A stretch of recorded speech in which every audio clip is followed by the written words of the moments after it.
최경영의 최강 시사.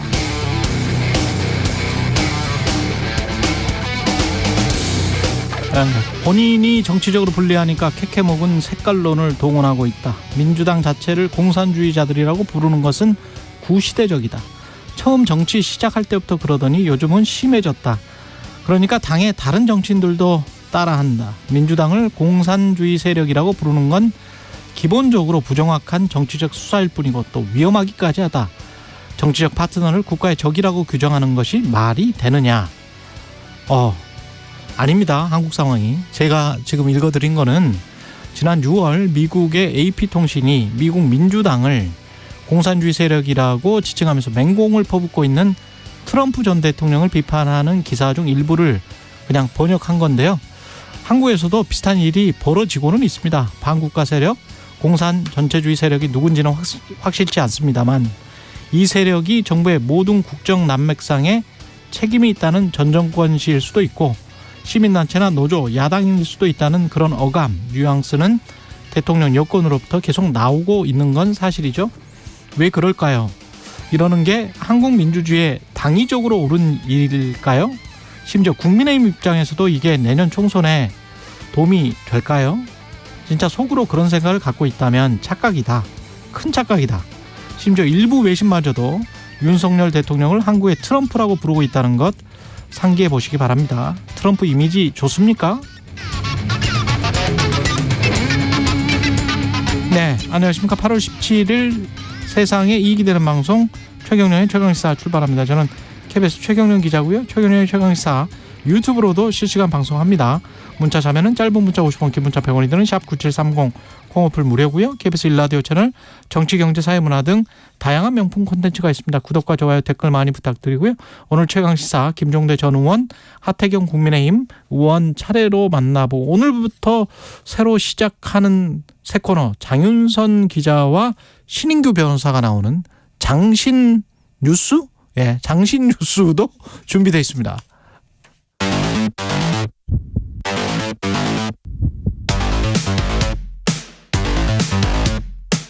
오늘 아침 가장 뜨거운 뉴스 언박싱. 자, 뉴스 언박싱 시작합니다. 민동기 기자, 김민하 평론가 나왔습니다. 안녕하십니까? 안녕하십니까. 이동환 후보자 뉴스가 쏟아지고 있네요. 예. 너무 많은데요. 예. 하나하나 좀 짚어보도록 하겠습니다. 예. 이명박 정부 청와대 대변인실이 공직자 인사, 국회의원 선거 대응 방안, 경제정책 발표 시기 등의 의견을 개진하거나 방향을 제안을 했다고 합니다. 이게 소관 업무가 아니거든요. 대변인실의 소관 업무는 아니죠. 그렇습니다. 예. 민영배 민주당 의원실이 이제 당시 문건을 입수했는데요. 원래 그 당시 천성관 검찰총장 후보자가 있었거든요. 기억납니다. 예, 근데 이제 청와대 대변인실이 검찰, 청와대, 야당 출입 기자들을 통해서 세평을 수집해서 보고를 했다라고 합니다. 당시 이제 세평은 부정적 기류가 강했다라는 건데요. 뭐 이런 내용이 있습니다. 청와대 출입 기자들이 당시 천성관 후보자에 대해서 고소영, 강부자와 같은 부정적 이미지가 되살아날 가능성이 있다. 뭐 이런 반응을 보였다는 거고. 예. 또 당시 민주당 출입 기자들은 박영선 의원 등이 추가 폭로를 위해서 참모들을 가동하고 있다. 뭐 이런 내용도 문건에 적시가 되어 있습니다. 당시 이명박 정부는 천성관 후보자 임명을 강행하려는 그런 분위기였는데 대변인실 문건이 작성된 시점 직후에 분위기가 급변을 했고요. 결국 천성관 후보자는 사의를 표명을 했습니다. 예. 그리고 2008년 총선을 앞두고 당시 청와대 대변인실이 공천 파장에 대비해야 한다. 이렇게 보고한 대목도 문서에 다 담겼는데요. 한마디로 이런 내용입니다. 공천을 받지 못한 여당 인사들이 있을 거 아니겠습니까? 예. 탈당 후 무소속으로 출마하는 것을 막기 위해서 청와대가 이들 자리를 만들어야 한다. 이렇게 제언을 했다는 그런 내용입니다. 그리고 이 외에도요. 뭐 기획재정부발 경제대책 발표는 당분간 보류하는 것이 바람직하다. 그다음에 노동계 이슈가 최대한 총선 이후로 연기될 수 있도록 노사 정책 시기 조율이 필요하다. 이런 대변인실 의견이 문건에 첨부가 되어 있는데요. 그동안 이동관 후보자는 뭐 정치 관여, 민간인 사찰, 언론 장악 의혹 문건에 대해서 본 적도 보고받은 적도 없다. 이렇게 주장을 하고 있습니다. 근데 지금 뭐 하나하나가 굉장히 엄청난 뭐 일 아닙니까? 근데 이제 저는 이게 예. 이런 식이잖아요. 대변인이 또는 대변인실 소속인 어떤 이 직원이 기자들하고 이제 예를 들면 얘기를 하면서 요즘 분위기 어때? 그러니까 뭐 기자들이 파악하고 있는 정치권 얘기 또는 이제 뭐 검찰 쪽 얘기 이런 거를 수집을 해가지고 보고서를 만들어서 이거를 이제 대통령한테 이제 보고를 하면 대통령이 어떤 판단을 하는데 이게 이제 근거가 됐다 뭐 이런 얘기 아닙니까 이게 지금 쭉. 그렇죠. 거의 뭐 이 정도면은 대변인이 아니면 재갈공명이죠. 이명박 정부의 재갈공명이었다 이렇게 볼 수가 있는데 이렇게 유능한 사람이 어디 있습니까 세상에. 근데 저는 이제 여기서 두 가지를 볼 수가 있다. 왜냐하면 예. 이렇게 한 거 자체는 뭐 대통령의 참모로서 뭐 예를 들면 정치적으로 할 수 있는 역할이다라고 저는 생각하는데 두 가지를 볼 수가 있다. 첫 번째는 지금 정무적 판단들을 다 한 거 아니에요. 이 시점에 이런 예. 조건이기 때문에 이렇게 우리는 해야 된다. 정무적이고 정파적인 판단을 이전 정권에서 해온 사람이고 그리고 이후에도 계속해서 뭐 예를 들면 정치권에 진출하려고 뭐 출마 시도를 한다든지 그리고 매 대선 캠프마다 가서 무슨 역할을 한다든지 심지어 윤석열 대통령 인수위에서 뭐 특별 고문을 한다든지 이런 역할을 해온. 우리가 대통령 선거가 5년에 한 번씩 열리잖아요. 그렇죠. 지난 한 16년 동안에 캠프만 3번을 거쳤더라고요. 그렇죠. 예. 그럼 이렇게 정파적인 색깔이 강한 사람을 방송통신위원장 자리에 가라고 하는 게 맞냐. 이게 첫 번째가 있고. 지난번에 사실은 이명박 정부 때 KBS 공채 출신의 사장이 임명됐을 때도 이명박 정부의 홍보특보인가요? 네. 캠프 인사여서 안 된다라고 그렇죠. 시민사회나 내부의 반발이 굉장히 심했었잖아요. 네. 근데 이분 같은 경우는 캠프를 3번을 거쳤었고 현재 대통령 특보인데 예. 그 두 번째는 이제 이렇게 이동관 대변인실에서 만든 문건의 제안이라든가 지적이 먹힌 것 같다. 예. 그렇죠? 지금 그래서 이제 이명박 정권의 판단이 달라진 지금 어떤 흔적들이 있는 거잖아요. 그래서 천성만은 검찰총장이 그렇죠. 안 냈지. 그렇죠. 예. 이런 보고 때문에. 그렇다면 그 정도의 어떤 실세 역할을 한 건데 그렇다면 과연 그 정권에서 벌어진 여러 가지 일들 뭐 방송 장악이라든지 뭐 언론과의 관계라든지 뭐 그런 것들에 과연 뭐 나는 몰랐고 이것은 아랫사람들이 한 일이다 뭐 이런 식으로 해명하는 것이 납득이 되겠느냐. 이 정도의 의문을 우리가 가질 수 있어요. 그러니까 대변인실 직원들이 만들고 보고한 보고서를 보고 정권이 판단을 바꾼다 이렇게 볼 수는 없는 거 아닙니까? 그렇죠. 그러니까 그런 점에서 보면은 다 사실 이동관 대변인이 상당한 역할을 한 게 여기서 드러나는 거다라고 볼 수가 있는 겁니다. 이것도 저는 방금 전에 김민하 평론가 이야기처럼 뭐 사람이 없어서 대변인이 굉장히 똑똑하기 때문에 이런 일을 할 수도 있다라고 보는데 대변인과 홍보수석을 지내면서 언론을 장악하려 했다는 의혹을 받는 문건이 지금 KBS 단독 보도로 나온 게 있잖아요. 네. 청와대가 KBS 사장단과 간부진 교체와 관련해서 내부 정보를 파악한 문건. 이거 같은 경우는 사장 교체에 그 깊숙이 관여했던 인사들을 승진시키는데 관여한 것처럼 지금 보이는 거 아닙니까? 그러니까 이제 예. 2008년이고요. 예. 당시 정현주 사장 해임 후에 신임 사장을 결정하는 이사회가 열렸거든요. 예. 근데 이제 이 문건에 이런 내용이 있습니다. 청와대 대변인실이 당시 마치 회의장에 함께 있는 듯한 회의 시작 전 상황부터 시간대별 경과, 결론까지 상세히 기록이 되어 있거든요. 예. 그러니까 이건 누군가가 이제 KBS 내부에서 조력자가 있었다라는 그런 얘기고, 그렇죠. 당시 청와대 대변인실이 상당 부분 또 이 KBS 당시 정현주 사장이 해임된 이후에 신임 사장을 결정하는 그런 이사회에 일정 부분 개입한 것 아니냐, 이런 의혹을 충분히 살 수 있는 대목인 거죠. 그리고 이게 이제 보직을 문건에 배치 보직이라면서 구체적인 직책까지 기재가 됐는데 네. 나중에 대부분 그대로 승진을 했다는 거예요. 실제로 승진을 그러니까 했습니다. 네. 청와대와 이명박 정부의 청와대와 뭔가 교감이 있었던 걸로 보이는 KBS 내부 직원들 네. 그 사람들이 어떤 지금 현재 회사에서 이런 공영방송 탄압과 관련해서 반대하고 있는 파업이나 투쟁을 하고 있는 그 동향을 제보해준 직원들이란 말이죠. 그렇죠. 근데 그 직원들에게 보직을 배치하라. 그래서 구체적인 직책까지 기재가 됐고 이 문건대로 승진을 했다. 실제로 대부분 그대로 승진을 했다는 겁니다. 예. 그리고 KBS 사례도 있고 뭐 MBC도 그렇고 다 비슷합니다. 예를 들면 경향신문 이제 논란이 된 이전에 말씀드린 것도 경향신문이 어디서 광고를 받고 있는지 국정원한테 파악하라고 하는 바람에 국정원 직원이 이건 너무하다. 우린 이거 못하겠다라고 했다는 거 아닙니까? 그렇죠. 그 문건에 보면은 그 정도라고 하면은 이동관 대변인실이 우리가 애초에 이제 뭐 그 당시에 생각했던 것보다도 훨씬 더 다양한 역할, 훨씬 더 저변이 넓은 어떤 그런 일들을 하고 있었다는 것이고,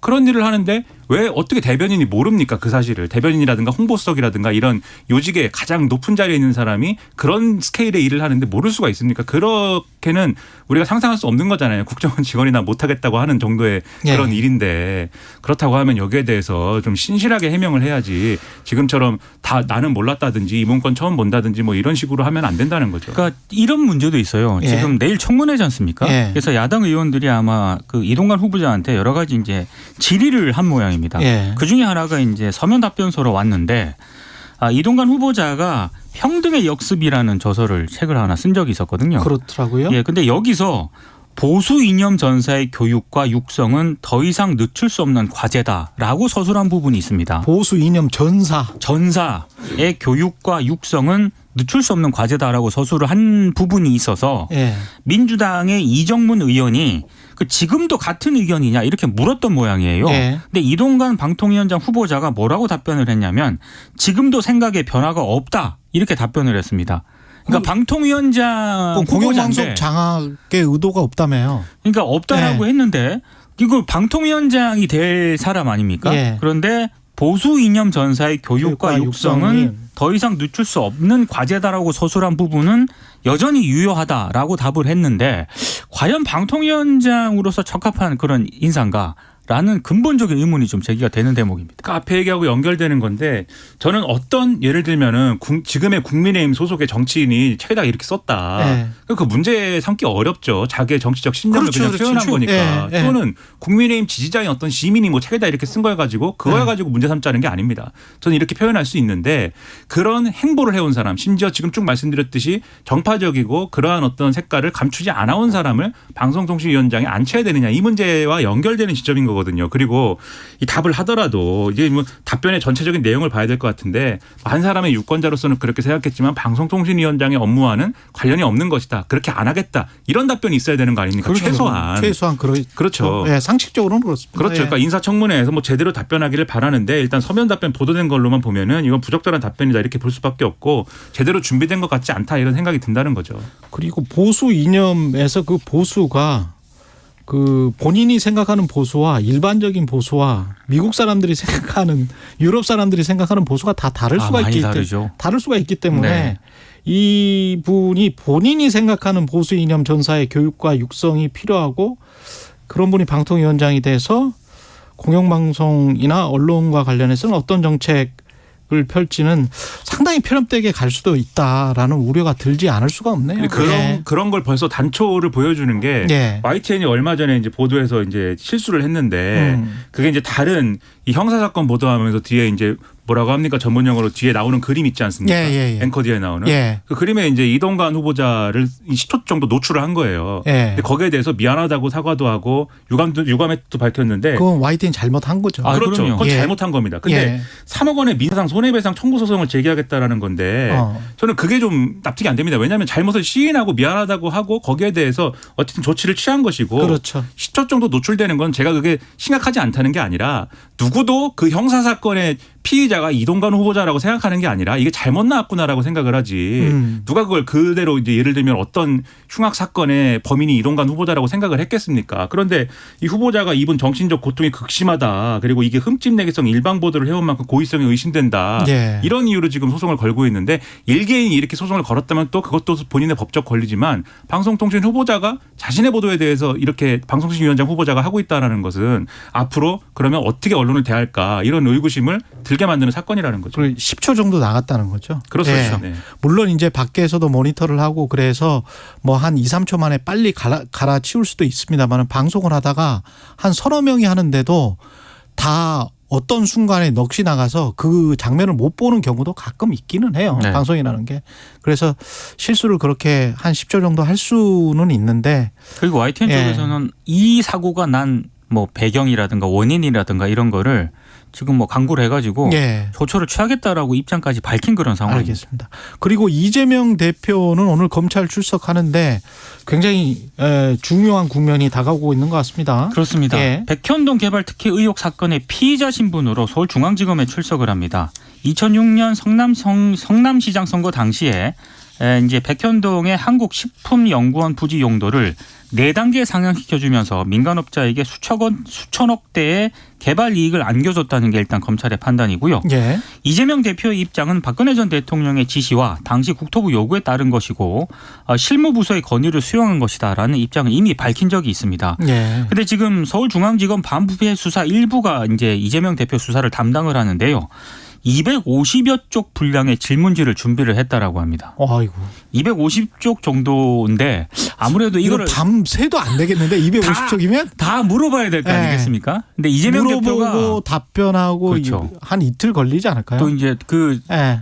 진술한 거를 또 확인을 해야 되는 거기 때문에 네. 아무래도 뭐 밤 늦게 최소한 혹은 네. 새벽까지 갈 수도 있다. 뭐 이런 전망이 지금 나오고 있는 그런 상황이고요. 그렇겠네요. 또 예. 이재명 대표가 어제 SNS에 당당하게 맞서겠다는 글을 올리면서 검찰 출석 일시하고 장소를 알렸거든요. 그래서 아마 오늘 서초동 중앙지검 앞에는 지지자들은 물론이고 또 반대하는 분들도 있을 거 아니겠습니까? 예. 혼란이 좀 빚어질 것 같습니다. 이게 뭐 여러 가지 법적 쟁점이 있겠습니다만 근본적으로 배임이냐 지금 거는 혐의는 배임인 것으로 보이거든요. 그러니까 배임이라고 하면 일반적으로 이제 이 일을 통해서 예를 들면 지자체라든가 또는 어떤 공기업이 손해를 봤으면 일반적으로 성립할 수 있는 어떤 혐의겠지만 실제로 그렇죠. 법정에 가서 따질 때는 그 배임의 고의가 어느 정도로 인정되느냐를 봅니다. 근데 지금 이재명 대표가 배임의 고의가 인정되려면 선거로 뽑힌 이 당시에 이제 성남시장 또는 뭐 이런 자리에 있었기 때문에 그것의 맥락을 고려해 가지고 해야 되기 때문에 단순히 이제 손해를 입혔다 이상의 어떤 맥락들이 필요한 거거든요. 그렇죠. 예를 들면은 지금 이 백현동 사건과 관련돼서 관계자의 어떤 로비를 받았다라고 하면 그거에 대한 대가 관계나 이런 것들을 사실은 이 어떤 증명을 해야 배임 혐의도 성립이 되는 것으로 보여요. 여기서 대가 관계라는 것은 구체적으로 예를 들면은 이 사람이 이 소위 말하는 김인섭 씨라든가 이런 사람들이 넘겨준 돈이 있다고 하면은 그건 이제 자동적으로 뇌물이나 이런 걸로 같이 성립이 될 것이고 그렇지 않다라고 하면 그게 아닌 그럼 뭐냐라는 그렇죠. 것을 통해서 배임의 고의가 입증이 돼야 되는데 그게 어떤 거냐는 지금 아직은 이제 증명이 안 된 것으로 보이거든요. 그래서 이 조사를 통해서 검찰이 그런 것들을 증명하느냐 이 문제가 법적으로는 있는 것이고 그 외에는 이제 나머지 문제는 국민들의 신뢰를 어떻게 정치적으로 회복할 거냐의 문제인데 오늘 이제 언론 보도를 통해서 논란이 되는 건 이른바 좌표찍기 아니냐 이런 게 있어요. 그러니까 이재명 대표가 자기 SNS 계정이나 이런 데 자기가 출석을 몇 시 몇 분에 하니까 지지자들이 이제 모이라고 하는 것 같은 어떤 사진 뭐 이런 거 그런 것들을 올려가지고 이게 이른바 좀 동원령 아니냐 뭐 이렇게도 해석을 하는데 이재명 대표도 그렇고 민주당도 그렇고 어쨌든 이재명 대표가 뭐 당당하게 본인이 응하는 모습을 그냥 보여주면 되는 것이거든요. 오히려 시끌벅적하고 이러면은 그게 언론에 의해서는 더 사실 정치적으로는 별로 좋을 게 없는 그림이 될 것인데 오늘 지지자들이 뭐 많이 간다고 주장하는 것 같아서 그게 향후에 어떻게 보도될 것이냐 좀 지켜봐야 될 것 같습니다. 그리고 이 사건보다도 더 관심이 있는 게 사실은 이화영 대북 송금 사건 있지 않습니까? 네. 예, 그 의혹 사건이 어떻게 될 것인가 그게 더 초미의 관심사인 것 같아요. 지금 여의도 정치권은 공판은 또 22일이죠. 예정이 그래서 17일, 18일 끝나고 나서 오늘 끝나고 나서 그 다음 이화영 재판에 모든 관심이 쏠릴 것 같아요. 예. 그래서 어제 여야는 의원총회를 다 가졌고 국민의힘에서는 국민의힘도 나름 지금 위기 의식을 좀 가지고 있는 것 같네요. 근데 이철규 사무총장이 어제 비공개 의총에서 이런 얘기를 했습니다. 함께 타고 있는 배에 구멍을 내 침몰하게 하는 승객은 승선을 못한다. 이렇게 말을 했다라고 하거든요. 그렇죠. 근데 이제 사무총장이라고 하는 게 아무래도 공천의 상당 부분 영향력을 행사할 수 있기 때문에 승선이라는 표현을 한 것과 관련해서 만약에 당 지도부와 다른 목소리를 내는 의원이 있을 경우에 내년 공천 못 주겠다. 이렇게 경고한 것 아니냐라는 그런 해석이 나오고 있고요. 실제로 오늘 익명의 의원들이 일부 언론과의 인터뷰에서 상당히 압박감을 느꼈다. 뭐 이런 얘기를 하고 있거든요. 어제 이제 이철규 총장이 그 대통령 부친의 빈소가 마련된 세브란스 병원 장례식장을 방문을 했거든요. 여기서 기자들이 이렇게 물었습니다. 그 얘기를 물으니까 이철규 총장 얘기는 일반론적인 얘기다. 언행을 조심하다. 이런 걸 다 함축한 의미가 담긴 것이다. 라고 해명을 했습니다만 이런저런 논란을 좀 낳고 있습니다. 그냥 들어도 연상이 되지 않습니까? 누가 배에 구멍을 냈는지 내고 있는지에 대해서. 누가 내는 거야? 그러니까요. 여기 이 자리에서도 아마 많이 냈을 것 같아요. 이런 어조로 한다면. 왜 그런 말을 하세요? 예? 아니 뭐 인터뷰에 많이들 나오셔가지고 얘기한 게 예. 뉴스도 많이 나오고 했으니까 예. 네, 이렇게 얘기를 해서 여당에 예. 좋을 건 또 뭡니까? 하나가 되자고 하는 어떤 그런 메시지를 내야지. 여러모로 참 걱정되고요. 민주당도 걱정되고 여러모로 예. 걱정이 됩니다. 이건 뭐 한 번 1차 경고했다, 2차 경고했다, 3차 경고했다. 그래서 어떤 명분 쌓기로 들어가는 것일 수도 있겠죠. 있겠습니다. 네네. 예, 주류 쪽으로 보면 민주당도 의원총회에서 1특검 4국조 대여 공세 확인하고 근데 이게 방침이 정해지지는 않았죠. 잠깐만. 민주당 같은 예. 경우에는요. 일단 예. 그렇게 하겠다라는 방침을 밝히긴 했습니다. 밝히기는 했다. 1특검은 이른바 예. 그 최상병 사건이고요. 네. 4국정조사는 양평 고속도로 특혜 의혹, 방송장악 논란, 잼버리 파행 우영, 오송 지하차도 참사인데 네. 근데 어제 의총에서 이게 너무 광범위하다. 선택과 집중을 해야 한다라는 문제 제기가 나왔기 때문에 다른 의견도 있었고. 예, 방침을 계속 갈지는 좀 상황을 봐야 될 것 같습니다. 근데 벌써 1특검 4국조 뭐 플래카드 걸고 뭐 이런 걸로 봐서는 지도부는 이제 가자고 하는 건데. 플래카드가 나왔어요? 네, 근데 네. 한날 한시에 하는 건 어렵겠죠. 그래서 이제 다만 그런 부분은 생각할 필요가 있는 게 이게 적시에 어떤 의혹이나 이런 게 해소가 됐으면 또 그렇게 됐겠느냐라는 생각도 있습니다. 그래서 입체적으로 좀 볼 필요가 있고 근데 어제 의총에서 제일 논란이 됐던 건 사실 김은경 혁신이 아니거든요. 이게 그런데 예를 들면 친명대 비명대 구도가 명확해가지고 받니 안 받니 이런 구도보다는 비명계가 반발하는 가운데 친명계가 얘기를 안 하는 상황처럼 의원총회가 진행이 됐다는 보도입니다. 그게 왜냐면은 친명대 중에서도 다선 의원이나 이런 분들이 있는데 그런 분들이 김은경 혁신이 다 받자고 하면은 이 여러 가지 의원 평가나 이런 데서 감점 받아가지고 나중에 공천 못 받게 될 수도 있다 이런 이해관계가 갈리고 있다는 거예요. 그러니까 그러네. 상당히 대여 전선에 있어서도 그렇고 내부에 있어서도 그렇고 굉장히 계산이 지금 복잡하다 민주당은 그 잘 뭐 해야 되는데 뭐 잘할지 모르겠습니다. 각자 도생에 또 논리가 작용할 수가 있겠네. 예. 뉴스 언박싱 민동기 기자 김민아 평론가였습니다. 고맙습니다. 고맙습니다. KBS 1라디오 최경영의 최강시사 듣고 계신 지금 시각 7시 41분입니다. 최강시사 출근길 날씨 정보입니다. 폭염특보가 동해안을 제외한 거의 대부분 지역에 발효 중이고요. 모레 토요일까지는 무더위 속에 곳곳에 소나기가 요란하게 지나겠습니다. 오늘 오후부터 저녁 사이 경기 내륙, 강원 내륙, 충청과 남부지방 제주에 5에서 60mm의 소나기 예보 있고요. 사흘간 전국에 가끔 구름 많겠습니다. 서울은 지금 8회째 열대야의 기준인 25도를 밑돌고 있습니다. 하지만 당분간 도심지와 서해안, 남해안, 제주 중심으로 열대야가 좀 더 나타나겠고요. 오늘 낮 기온 전국이 26도에서 32도 분포입니다. 서울, 광주 32, 세종, 대전, 대구, 부산 31, 강릉 29도 등을 예상하고 있고요. 당분간 동해안과 경남권 남해안에는 너울이 유입돼 높은 물결이 갯바위나 방파제, 일부 해안도로 넘는 곳이 있으니까 주의하시기 바랍니다.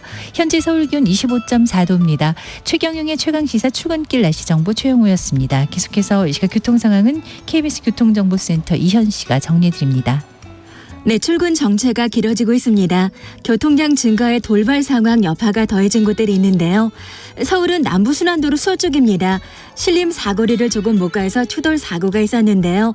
정리는 조금 전에 됐습니다. 하지만 속도가 많이 떨어지고 있습니다. 하남 쪽의 올림픽대로 행주에서 양화대교 그리고 여의도 구간에서 막히고 있고요. 암사에서 천호대교 쪽으로는 사고 영향을 받고 있습니다. 경부고속도로 서울 쪽으로 양재 부근에서 사고 발생했습니다. 2차로에 사고 차량들이 서 있는데요. 달래내에서 서초 쪽의 정체 더 심해졌습니다. 그리고 중부고속도로 남이 쪽으로는 서청주 부근 지나기 답답하시죠. 여기는 작업하고 있습니다. 1km가량 작업 정체 이어집니다. KBS 교통정보센터였습니다. 오늘 하루 이슈의 중심. 당신의 아침을 책임지는 직격 인터뷰.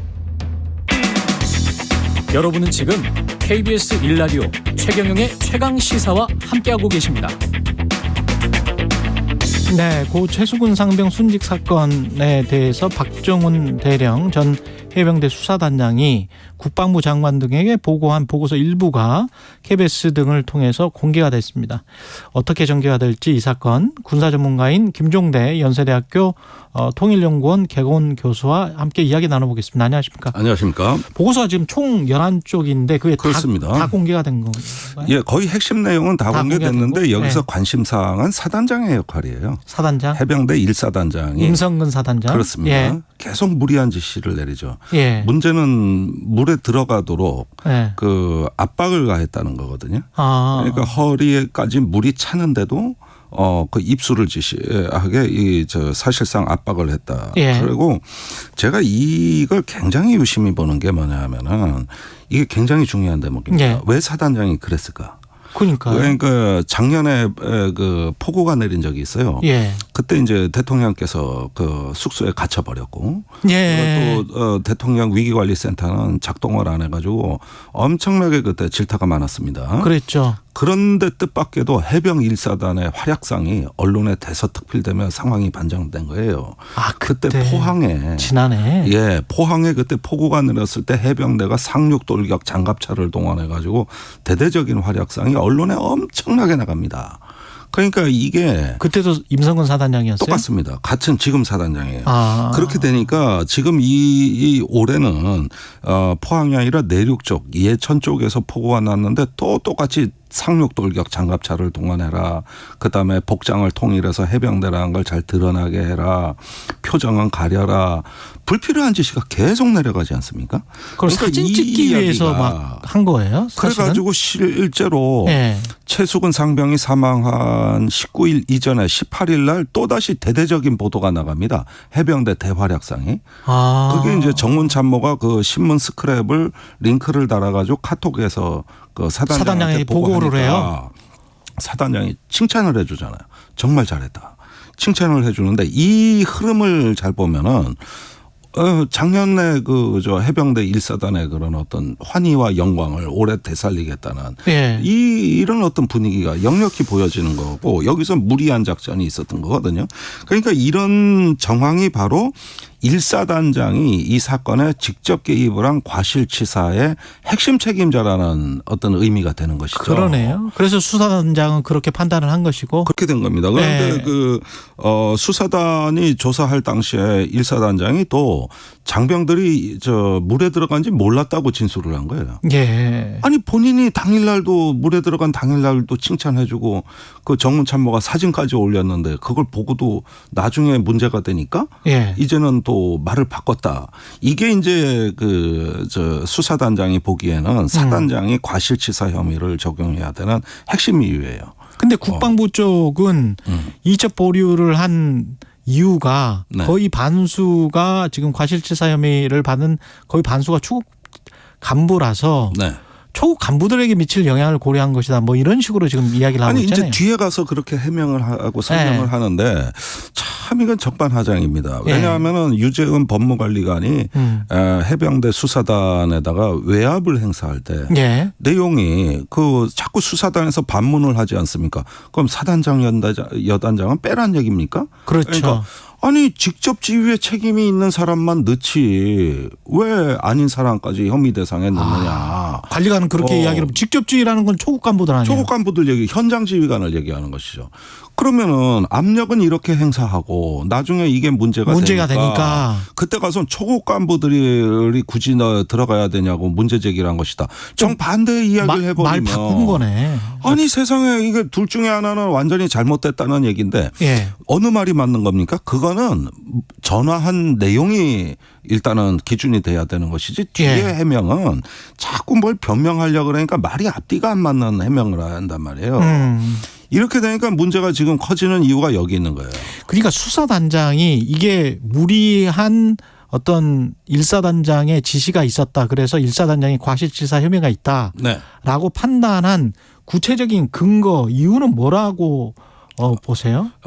그 수사단이 말이죠. 예, 수사단이. 예, 그거는 그 카톡입니다, 주로. 카톡. 그 사단장 지시 사항이 계속 하달되거든요. 아. 그리고 당일날 아침에도 하달됐거든요. 아. 또 해병대 1사단장이 또 현장을 방문해가지고 예. 뭐 경례를 똑바로 안 한다, 복장 통일해라, 바둑판식으로 수색을 해라. 보호장비에 관해서는 이야기가 없었고요. 한마디도 없고 안전에 관해서 딱 한마디 얘기 나온 건 휴식할 때 안전에 유의해라. 임무 수행 중이 아니고.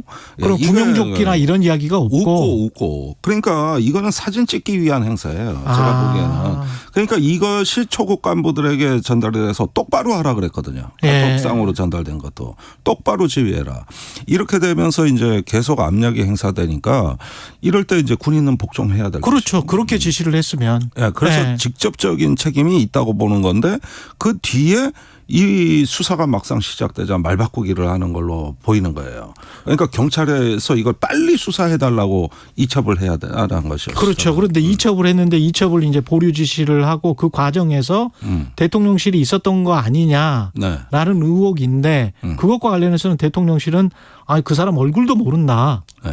김태호 차관은 이제 그렇게 이야기를 김태호 1차장은 그렇게 이야기를 하고 있잖아요. 예. 그런데 이게 언론이 조금 놓친 중요한 부분이 있더라고요. 어떤 게 있습니까? 1차장 김태호 그 MB 당시에 예. 대외전략 비서관 그렇게 얘기할 수도 있다고 저는 봐요. 말단 소령까지 뭐 내가 다 아냐 이런 얘기인데. 그렇죠. 예, 그때 뭐 행정관일 때는 소령이었지. 제가 선의로 해석해서 예. 아니 같은 사무실에 아무리 소령이건 뭐 행정요원이건 간에 왜 모릅니까 작은 사무실에서. 그런데 그것까지 인정을 하자 이거예요. 예. 더 중요한 인물이 있다는 걸 왜 언론이 놓치고 있나 모르겠어요. 1차장 말고 2차장 임종득 예비역 소장. 이분도 MB 때 외교안보실에 행정관 근무도 했고 국방비서관도 했고 더 중요한 인물이 있잖아요. 그러면은 네. 군인들끼리는 그때 당시 청와대 와 있으면은 그렇지. 다 알거든요. 서로. 무조건 알 수밖에 없지. 알 수밖에 없어요. 예. 다 그런데 육사일 텐데. 이번에 1차장한테만 초점을 맞추다 2차장을 놓치는 거예요.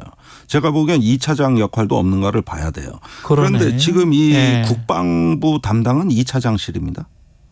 그렇게 1차장은 주로 외교 전략, 큰 뭐 한미일 정상회의 이런 거 하지만 만약에 같이 근무한 걸로만으로 의혹을 제기한다면 2차장에 관해서도 2차장이 더 중요하죠. 봐봐야 된다. 그러니까 전체가 다 이명박 정부 사람이에요. 지금 안보실하고 국방부가. 그러네요. 그래가지고 왜 1차장한테만 언론이 주목하냐. 이건 중요한 건 뭔가 놓치고 있는 거고. 그러네요. 그다음에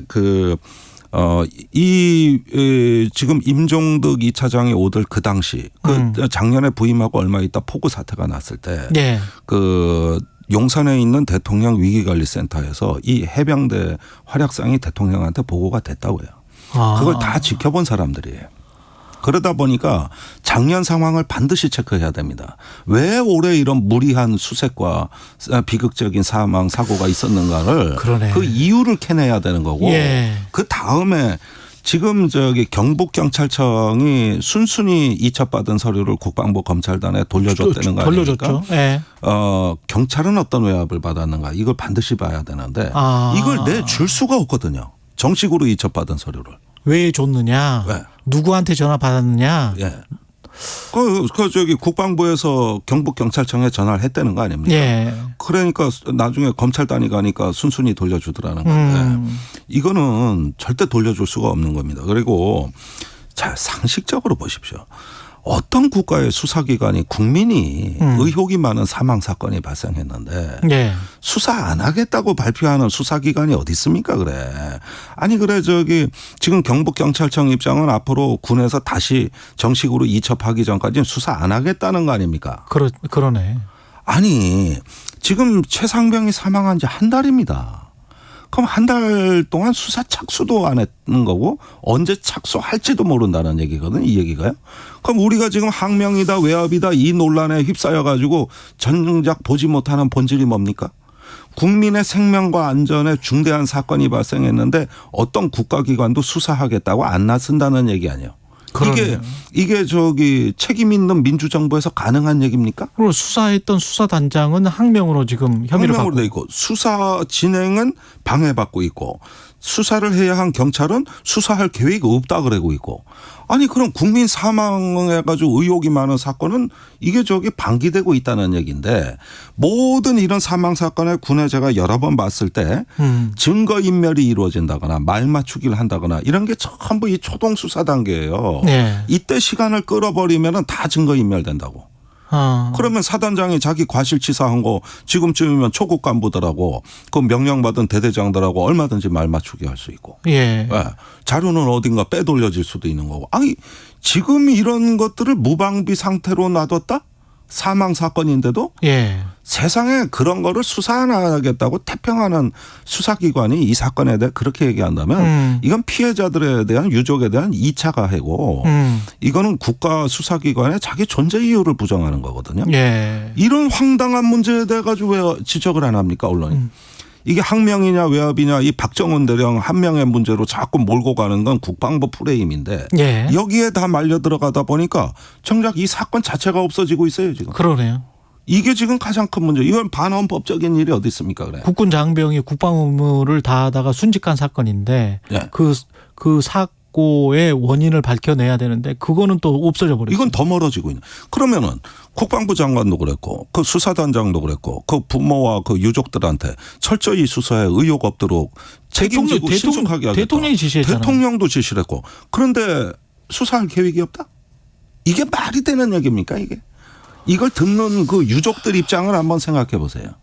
그러면 이런 논란 자체가 천인공노할 일이라고 그 모친 유족이 얘기한 이유는 예. 이러면 이럴수록 진실규명이 멀어지는 게 눈에 보이니까. 그리고 이 수사는 착수도 안 한다는 걸 국가가 이야기하는 걸 눈으로 보니까 어떻게 되겠습니까? 완전히 가슴이 무너지겠지. 예. 이 자체가 더 중요한 겁니다 지금. 예. 예. 수사 똑바로 하라라는 촉구죠. 예. 모든 수사의 신속성과 보안성이 이 군 경찰 수사의 핵심 이첩의 기본 제도의 취지인데 신속한 게 뭐 있고 보안성이 뭐 있습니까?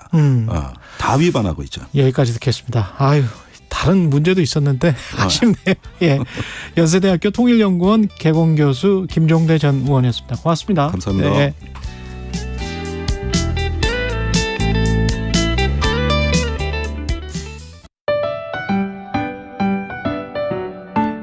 (2023) KBS 1라디오 연중기획 낮은 목소리 당신의 목소리를 들려주세요. 안녕하세요. 저는 고등학교 수학교사로 있는 임상아라고 합니다. 5년 차입니다. 가르치는 게 좋았고 수학도 재밌어서 이렇게 교사가 되었습니다. 요새는 학생 인권이 많이 올라가서 학생을 위한 교육을 진짜 많이 하고 있는 것 같아요. 저희 때는 체벌도 있었고 교칙을 막 지켜야 되는 그런 강압적인 분위기였다면 지금은 학생들이 보다 더 좋은 환경에서 공부할 수 있도록 많이 개선이 되고 있는 상황인 것 같습니다. 공부 잘하는 거는 저한테 좋은 게 아니니까 더 예쁜 애들은 뭔가 싹싹한 친구들이 있어요. 인사성 바르고 뭔가 나서서 하고 적극적인 친구들, 인성이 더 중요한 것 같아요. 교사가 아닌 친구들은 수업만 하면은 나머지 시간은 다 노는 거 아니냐 이렇게 생각을 하는데 실은 그 쉬는 시간, 수업 없는 시간에 다 이제 행정 업무를 하세요. 학교 행사뿐만 아니라 교육청에서 내려오는 공문 처리도 하고 일어나면 안 되지만 학생폭력 관련된 일이 있으면 그거에 대해서도 회의를 하고 또 이제 교과 연구도 하고 되게 여러 가지 일을 하느라 애들이 집에 갈 시간이 지나서도 학교에 남아서 많이 일을 처리하시는 분들이 계세요. 네. 저희 교사도 많이 노력하고 있고 누구보다 학생들을 위해서 최선을 다하고 있으니 미워하지 말아주세요.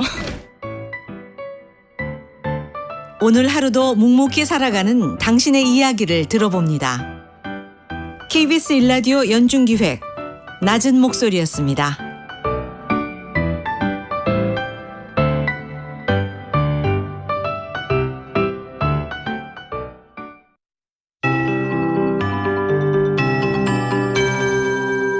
KBS 58분 날씨. 어느덧 8월의 17번째 날인 오늘 폭염특보가 동해안을 뺀 거의 대부분 지역에 발효 중입니다. 토요일까지 무더위를 잠깐씩 식혀줄 소나기 예보가 있고요. 요란하게 지납니다. 오늘도 오후부터 저녁 사이 경기 내륙, 강원 내륙, 충청과 남부 제주에 5에서 60mm 소나기 지나겠고요. 사흘간 전국에 가끔 구름 많겠습니다. 일주일째 서울은 열대야 기준인 25도 이하를 보이고 있습니다. 아침 기온이 그래도 25도를 넘지 않는 상황인 곳이 좀 늘었고요. 하지만 당분간 도심지와 서해안, 남해안, 제주를 중심으로 열대야가 나타나겠습니다. 낮 기온은 또 크게 올라서 일교차가 좀 더 벌어지는 곳도 있겠고요. 폭염이 지속됩니다. 서울, 광주 32도, 세종, 대전, 대구, 부산 31, 강릉 29도 등으로 대부분 최고 체감 온도 33도 안팎으로 무덥겠습니다. 당분간 동해안과 경남권 남해안에 너울이 유입돼 높은 물결이 갯바위나 방파제, 일부 해안도를 넘는 곳이 있겠습니다. 해안가 안전사고에도 주의하셔야 되겠고요. 특히 동해 앞바다와 부산 앞바다에서 물결이 높게 일면서 해안으로 너울이 강하게 밀려올 것으로 예상됩니다. 낚시나 수영 등 해안가 출입에 주의하시기 바랍니다. 현재 서울 기온은 25.7도, 습도는 84%입니다. 기상청에서 최영우였습니다.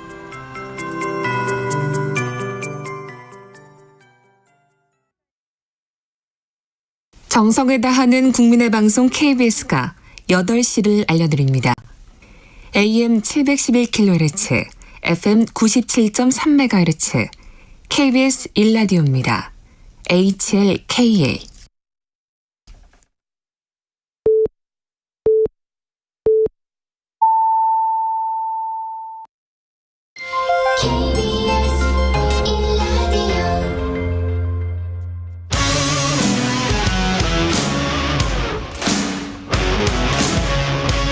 오늘 하루 이슈의 중심 최경영의 최강 시사.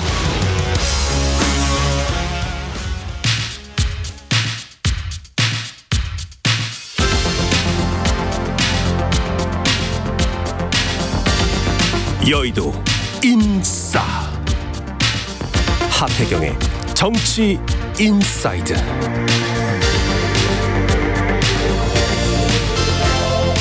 네, 여의도의 정치인싸 하태경의 정치인사이드, 국민의힘 하태경 의원 매달 월간으로 모셔서 여의도 정치의 뜨거운 현안들 예리한 하태경 의원의 시각과 말로 풀어보고 있습니다.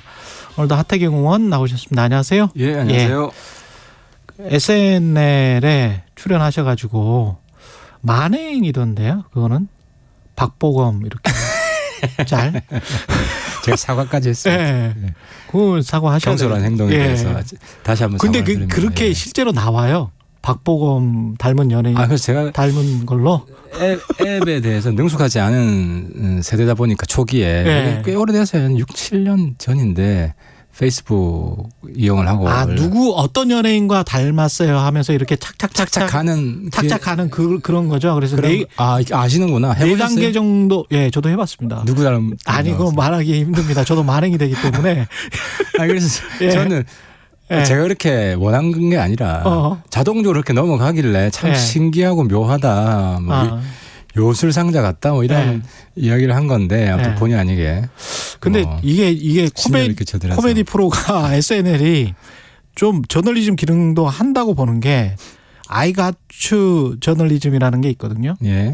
가령 이제 제가 지금 사는 곳에 문제가 생겼는데 누수가 생겼는데 전 집주인과 현 집주인 누구에게 수리 요청을 해야 하나요? 이렇게 물어봤을 때 의원님이 당연히 현 정부라고 했죠. 현 집주인이죠. 그렇죠. 집주인이죠. 이랬는데 그다음에 내가 무슨 질문 나올지 알았어요. 알았어요? 알고 이야기를 한 거예요. 새만금 잼머리. 네, 그렇죠. 네. 그 질문 왜 하겠습니까? 그래요? 그래서 내가 한치의 주저함도 없이 바로 그냥 현 정부라고 했죠. 그렇군요. 그 다음 질문에 현 정부 중에 이제 여가부와 현 지방 정부도 있다. 전북도도 있다. 그쪽까지는 못 봤다. 이제 전체를 보면 막 그렇게 나올 거예요. 물론 편집했는지 모르겠는데. 그렇군요. 그 잼버리 파행론은 그 안에 그러니까 여가부와 전북도가 있다. 그게 현 정부도 하는 거죠. 그게 현 정부다. 지방 정부도 정부니까. 그러면 어제 김종인 전 위원장은 절반 이상은 중앙정부다. 이렇게 이야기를 하시더라고요. 굳이 그러니까 비율로 따지자면. 지금 국민들이 좀 꼴보기 싫을 거예요. 누가 더 큰 책임이냐 이 논쟁이잖아요. 그렇지. 사실은 둘 다 어쨌든 여야가 거 일치하는 거는 전북도와 여가부가 공동 책임이다. 이 정도는 일치하기 때문에 누가 더 큰 책임이고 1차적인 책임이냐. 이건 이제 감사를 하고 있고 또 국회에서 국정조사가 될 가능성도 저는 없지 않다고 보고 이 과정에서 드러나겠죠. 그래서 더 이상 거의 그것과 관련해서 좀 추접하게 느껴질 수도 있으니까 초반에는 국민들이 생각할 때는 추접하죠. 쟤네들 사고 치고 나서 누가 더 나쁜 놈이냐 이거 싸우고 있냐 이렇게 되잖아요. 그 싸움은 그만했으면 좋겠어요. 이게 근데 부산 엑스포 안 그래도 지금 사우디 여러 가지 정세로 봤을 때 원유가 굉장히 중요한 상황이라 사실은 좀 불리한 건 사실이었는데. 근데 이제 성격이 좀 달라요. 엑스포와 잼버리는 완전히 다르죠. 그게 천막 치는 게 아니잖아요. 그렇지. 그래서 영향은 근본적으로 제가 볼 때는 이제 우리가 중후반부에 어쨌든 중앙정부가 총리까지 나서고 대통령까지 나서고 해서 어려움들을 잘 극복해 나갔잖아요. 네. 그래서 저는 완전히 F는 아니라고 생각해요. 그러니까 실패한 측면도 있지만 네. 위기를 극복해 나간 과정도 있고 또 4만 3천 명 중에 3만 명이 끝나고도 계속 남아서 한국을 더 배우겠다. 그러니까 이제 맞아요. 우리한테 유리한 것들이 많이 있기 때문에 네. 이제 엑스포를 유출해야 되잖아요. 어쨌든. 그렇지, 그렇지. 근데 아직 결론이 안 난 상태이기 때문에 네. 야당에서 계속 엑스포 재뿌리면 안 되고 긍정적인 면들을 초당적으로 부각시킬 필요가 있죠. 그래서 제가 문재인 대통령도 대통령이면은 국민을 좀 위로하고 그다음 대한민국이 더 발전할 수 있는 방향에서 긍정적인 측면들을 부각시켜야 되는데 네. 온갖 부정적인 측면들만 잔뜩 써가지고 도대체 야당이 아니다. 전직 대통령은. 전직 대통령이 야당이 아니에요. 국가를 대표했던 한 사람이고 여전히 국가를 대표하고 있는 사람이에요. 예. 대통령답게 좀 처신했으면 좋겠습니다. 그런 측면에서 윤석열 대통령의 공산 전체주의 발언은 또 논란을 반국가 세력 뭐 그렇죠. 예. 이게 이제 우려가 있죠. 예. 이제 저도 윤 대통령이 왜 그럴까 예. 이렇게 생각을 쭉 해보고 발언들을 보니까 어제 뭐 김종인 전 비대위원장도 한 말씀 하셨던데 예. 우려 발언하셨던데 김종인 비대위원장이 놓친 게 하나 있어요. 뭐냐면 유엔사 해체예요. 유엔사 해체. 유엔사 해체. 예. 그러니까 이제 문재인 전 정부 시절에 예. 이제 유엔사 해체하자는 주장이 민주당 일각에서 강하게 있었어요. 예를 들어 이제 송영길 전 외통위원장 당시에 유엔사는 족보도 없다. 유엔사는 남북 관계에 개입하지 마라. 정부가 외친 겁니까? 그때 민주당 일각에서. 그래서 그 문재인 정부 인사들은 우리가 언제 그걸 외쳤냐 이렇게 지금 주장을 하는 거군요. 이게 대표적인 송영길 대표 발언이 있어요. 그러니까 유엔사 남북 관계에 개입하지 마라 이런 이야기를 했고 그 의미는 유엔사 없애라는 이야기거든요. 아니, 북한 때문에 유엔사가 있는 건데 남북 관계에 개입하지 마라는 거는. 그리고 실제로 문재인 정부 때도 유엔사를 약화시키는 여러 가지 조치들이 있었어요. 유럽의 어떤 나라들이 우리가 전쟁 관련하는 것도 참여하고 싶다 하니까 거부한 적도 있고 심지어 트럼프 때는 주한미군 철수론까지 있었잖아요. 그러니까 이런 안보 위기 상황이 실제로 존재를 했고 그래서 만약에 유엔사 해체까지 갔으면 상당히 이거는 이제 국가적 위기고 유엔사 해체까지 바랬던 건 반국가적 행위는 맞거든요. 근데 이제 문제는 제가 이제 대통령께 드리고 싶은 말씀은 안보 걱정하는 마음 잘 알겠습니다.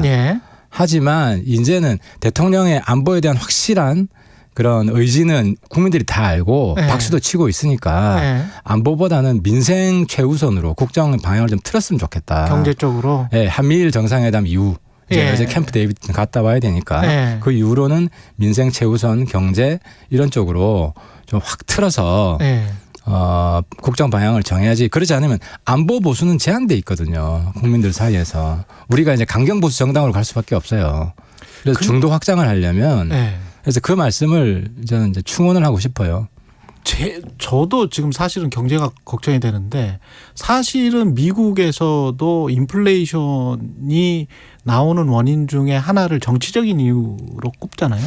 정치적인 이유가 사실은 중국과의 갈등 때문에 중국의 싼 공산품이 덜 들어오니까 미국에서도 그게 그리고 이제 또 하나가 워낙 탄소 중립으로 해서 그쪽으로 비용이 많이 들어가기 때문에 아무래도 정부 돈이 많이 전 세계적으로 쓰일 수밖에 없으니까 인플레이션에 다른 어떤 정치적 요인들이 있거든요. 그거보다도 이제 당장 급한 거는 중국의 부동산 위기.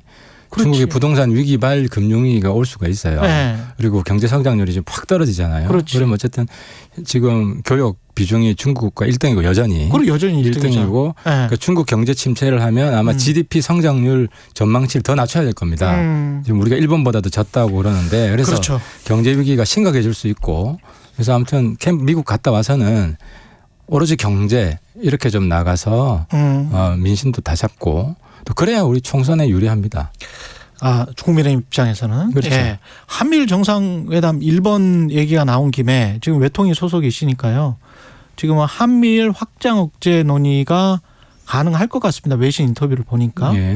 그리고 일본을 안보 파트너라고 언급을 한 겁니까? 지금 광복절 메시지에서 안보 파트너. 그렇죠. 그러면은 동맹이에요? 그러니까 그까지는 안 가는. 그러니까 나토 동맹 수준까지. 동맹이라는 거는 일본이 침략당했을 때 우리가 자동 참전하는 그까지는 갈 수는 없는 것이고 이제 안보 협력체를 정부 차원에서 제도화를 하는 거죠. 한미일 안보협력체. 그렇죠. 예. 그래서 서로 협의하는 수준을 지금은 제도화가 안 돼 있잖아요. 예. 한일 간에는 비정기적으로 이제 만나고 예. 정보 공유 협정 요 정도가 돼 있죠. 예. 근데 이제 한미일 정상회의를 이제 매년 여는 거죠. 한일 정상회의를 한미일 정상회의를 3자 정상회의를 매년 열고 그렇게 되면 국방장관, 외교장관 뭐 계속 정기적으로 만날 거 아닙니까? 예. 그러니까 그러면 현안들은 정해져 있어요. 경제 안보잖아요. 그래서 경제는 주로 공급망 중심 이슈고 안보는 뭐 북핵, 북미사일 어떻게 대응 잘할 것인가. 예. 정보 공유하고 또 사전에 탐지를 하고 정보 공유, 사전 탐지 그리고 실전이 발생했을 경우에는 어떻게 저기를 대응할 것인가 이런 것까지 지금 군사 연습을 하고 있잖아요. 예. 그러니까 그걸 좀 더 제도화한다. 그래서 정부가 바뀌어도 계속 간다. 그게 의미하는 게 뭘까요? 왜냐하면 한쪽에서는 미국과의 동맹으로 우리의 안보는 충분한 거 아니냐. 뭐 이런 생각이 있는데 충분하지 않죠. 예를 들어서 문재인 정부 때 일본하고 관계가 굉장히 악화되니까 이제 두 가지 문제가 발생하는데 첫 번째는 미국과 관계도 악화됩니다. 왜냐하면 미국은 한일 간의 충돌했을 때 일본 편을 들거든요. 한국 편을 들기보다는. 그래서 대미 관계도 안 좋아지고 두 번째는 지금 공급망 시대인데 일본 파트너여야 되는데 우리가 투자를 할 수가 없었어요. 일본이 우리 투자 거부하고 대만 투자를 다 받아들이고 이런 식으로 이제 사실 중국 비중은 줄어들 수밖에 없거든요. 네, 줄어들더라고요. 그러면 지금? 대체 시장 중에 유력한 대체 시장이 그래도 일본이잖아요. 일본이 될 경제 덩치가 가장 큰데 근데 그게 보완이 안 됐던 거죠. 문재인 정부 때는. 근데 지금은 되고 있죠. 그래서 반도체라든지 이런 회사들이 일본에 공장을 짓고 있잖아요. 예. 문재인 정부 때는 그 불가능했어요. 가서 지금 한미일 정상회의에서 오염수 문제 같은 경우는 논의가 될까요? 어떻게 보십니까? 한미일 합의는 안 될 겁니다. 우리가 반대한다는 입장을 일본에서 여러 번 표명을 했고 어떤 뭐 카드를 제시한다거나 일본에서는 하고 싶겠죠. 그런데 이제 사실 어제 보니까 미국은 뭐 일본 입장을 존중한다고 했고 또 이제 저는 문재인 정부 때 입장을 우리가 계속 유지한다. 윤석열 정부도. 그래서 문재인 정부도 뭐 IAEA 결론을 존중한다는 입장을 과거에 이야기를 했기 때문에 그런 차원에서 마무리되는 것이지 여기에 뭐 공동성명에 그러니까 공동성명에는 원칙 중심으로 들어갈 겁니다. 지금의 국제 정세랑 그래서 뭐 공급망 협력을 강화하고 한미일 안보 협력을 제도화하고 뭐 거기다가 뭐 미사일 문제 그죠? 정보 공유 문제 뭐 이런 것들 그리고 뭐 또 뭐 중국 대만 문제 뭐 평화와 안정을 원한다 뭐 이런 것들이 쭉 들어갈 겁니다. 국민의힘 이야기를 좀 해봐야 될 것 같은데 어제 의총에서 이철규 사무총장이 타고 있는 배를 침몰하게 하는 승객은 승선 못한다. 이거는 타고 있는 배를 침몰하게 하는 승객이 있습니까 지금? 있었잖아요. 그래서 징계받은 사람이 여럿 있잖아요. 아니 중징계 받고 이준석도 있고 김재원도 있는데 그렇죠. 가령 김재원은 아니잖아.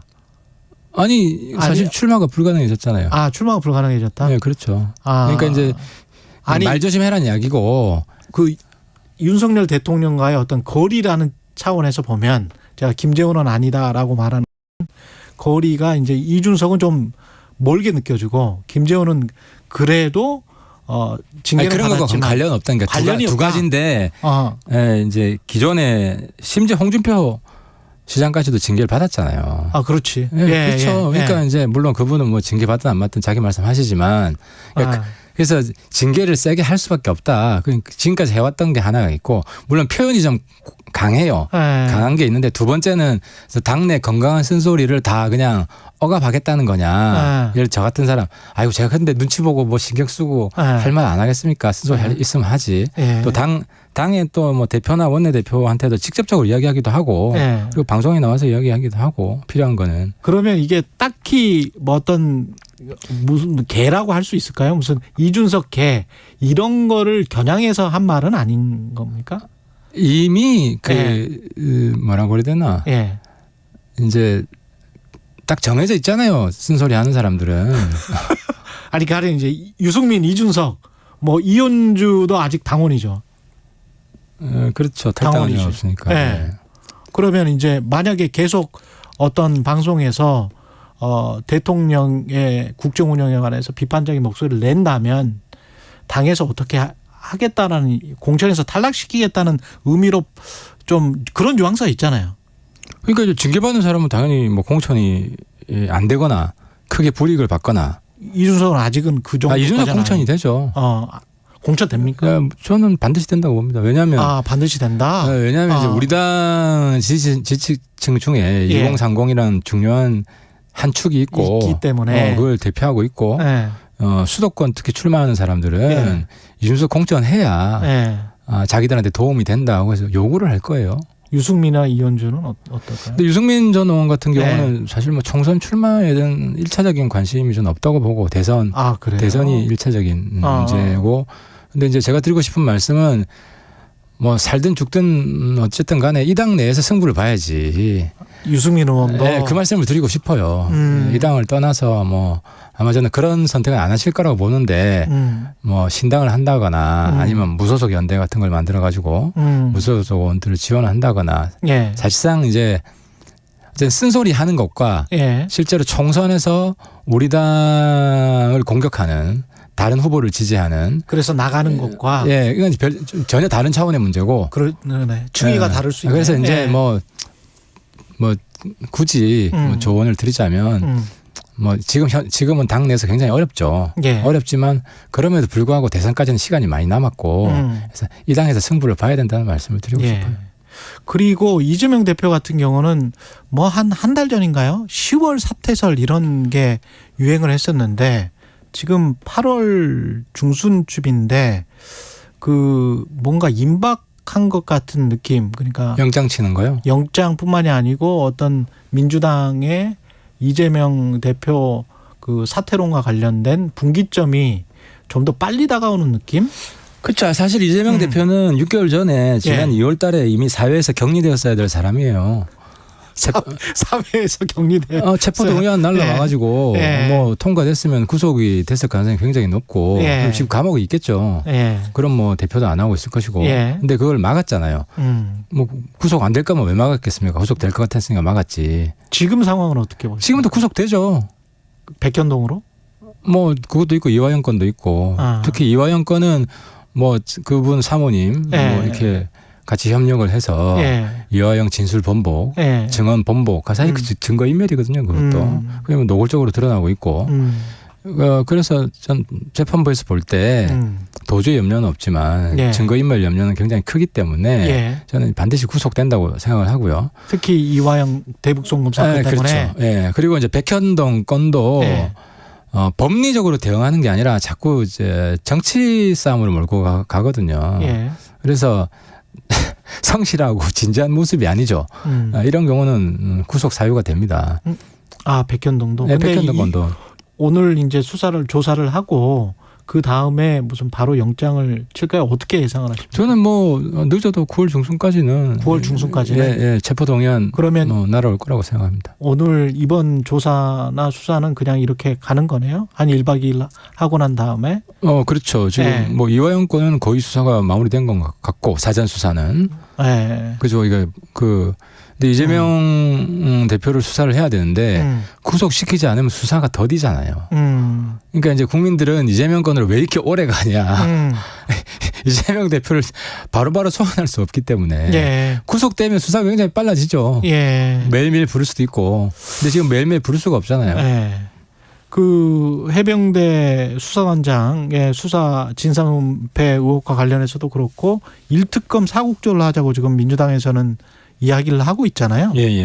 이거는 어떻게 보세요? 뭐 그러니까 민주당도 예를 들어 이제 해병대 문제는 어제 그 수사단장이 군 수사심의위에 보내달라 해서 국방부에서 동의를 했잖아요. 민간으로 다 하기로. 100% 민간으로 하고 국방부에서는 수사 위에 사람 안 보내기로 했고 서로 동의를 했기 때문에 이걸 좀 봐야 될 것 같아요. 그건 좀 이 결과에 승복하겠다는 거 아닙니까? 수사심의를 보고.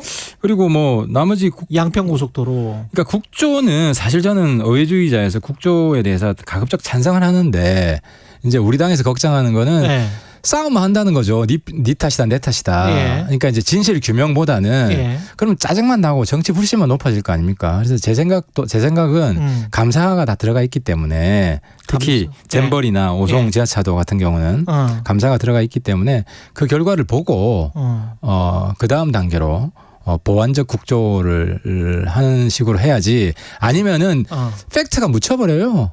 그냥 계속 또 네 때문이다 뭐 지난 정부 때문이다 현 정부 때문이다 전북도 때문이다 뭐 윤 정부 때문이다 이것도 싸울 거 아니에요. 예. 그럼 뭐 저 팩트에 근접할 수 있겠습니까? 그래서 양평 고속도로 같은 경우는 국정조사가 필요한 것 같다. 양평은 좀 별개의 문제죠. 별개 문제다. 네, 양평은 사실 뭐 원장관이 조건부 지금 백지화이기 때문에 좀 정무적으로 잘 합의를 해서 빨리 좀 이제 일을 진행하는 게 중요하고 그리고 본타를 하게 되면 이제 본타당성 조사 이런 걸 해서 원래 행정 절차를 추진하면 됩니다. 그런데 자꾸 이제 민주당에서는 이제 김건희 영부인을 끌어들이려고 하는 게 있으니까 그 별로 안 통하니까 끌어들이지 말고. 알겠습니다. 여기까지 듣겠습니다. 하태경 국민의힘 의원이었습니다. 고맙습니다. 예, 수고하셨습니다.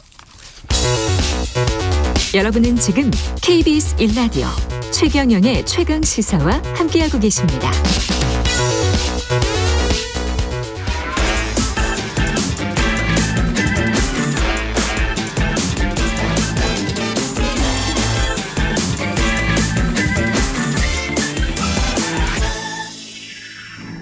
네, 한 번 더 뉴스 시간입니다. 오늘은 한국경제신문 최영찬 기자와 함께합니다. 안녕하십니까? 예, 안녕하세요.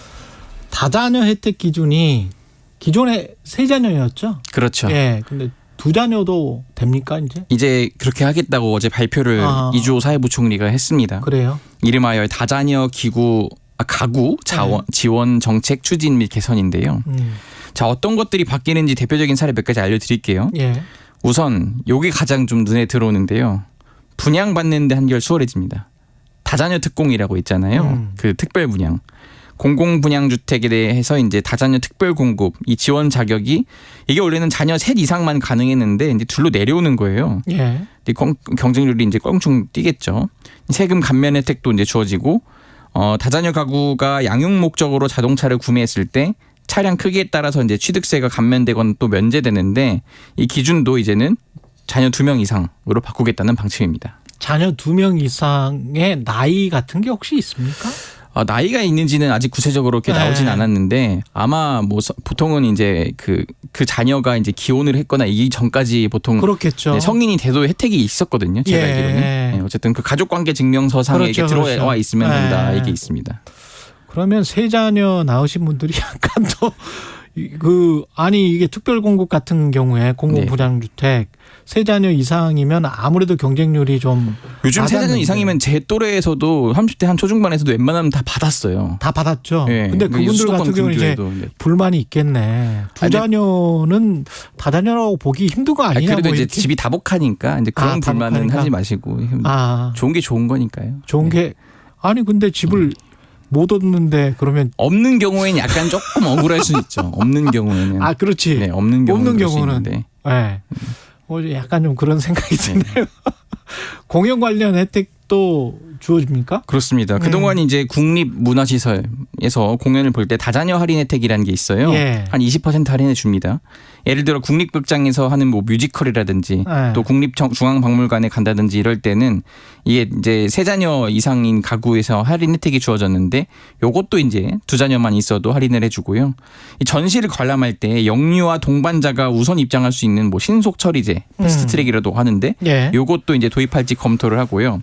초등 돌봄 교실이라고 있습니다. 이 지원 대상에 현재는 뭐 맞벌이 저소득 한부모 가정 이렇게 뭐 있었는데 여기에 이제 맞벌이가 아니더라도 2자녀 이상 다자녀 가구도 대상에 포함 이제 시켜주겠다라고 어제 발표를 했습니다.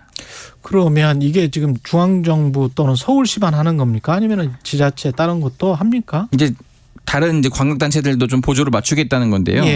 그동안에 이제 부산이나 대구 이런 데는 아직까지도 다자녀 기준이 3자녀였어요. 반면에 이제 서울이나 경기는 이미 2자녀로 내려왔고요.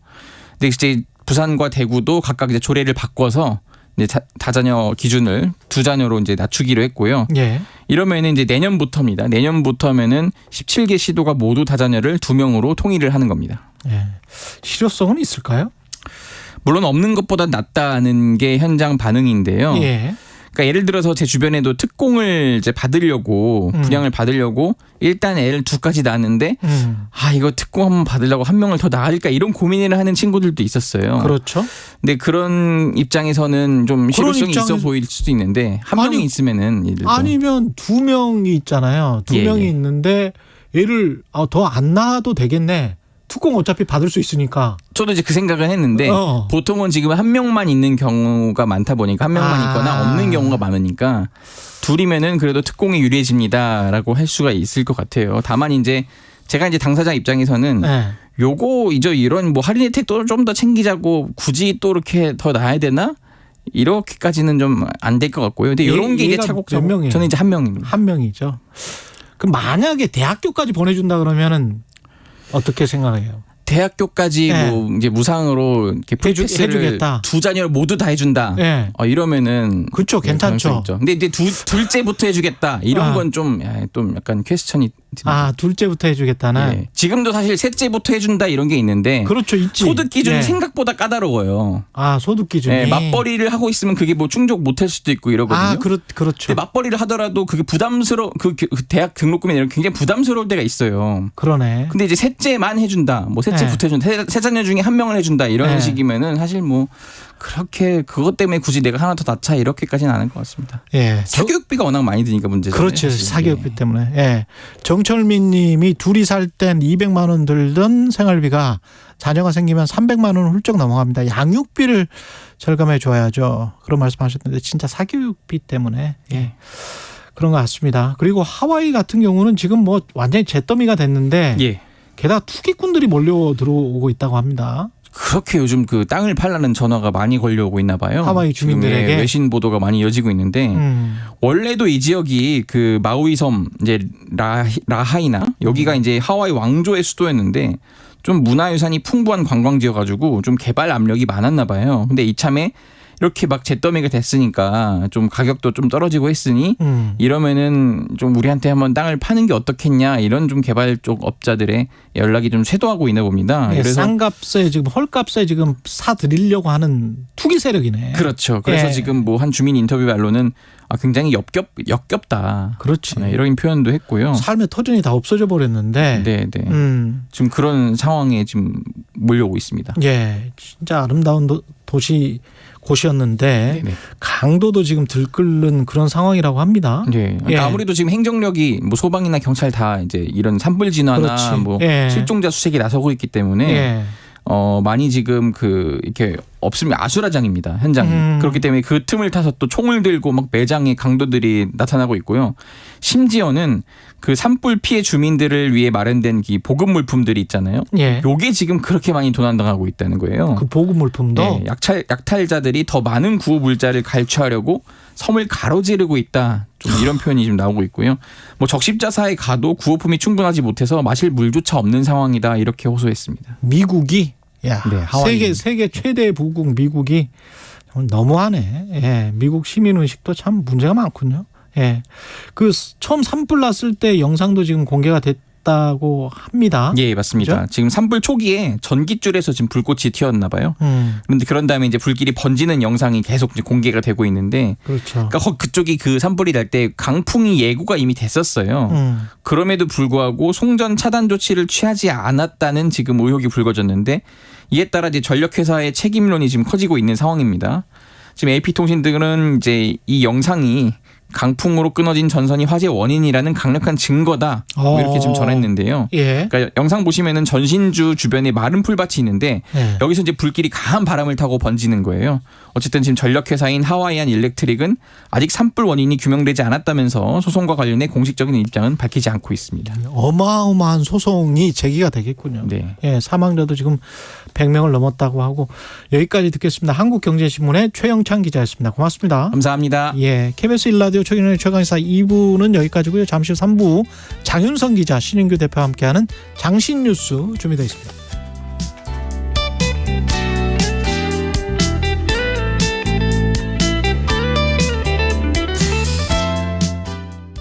잠시 후 8시 반부터 일부 지역국에서는 해당 지역 방송을 보내드립니다.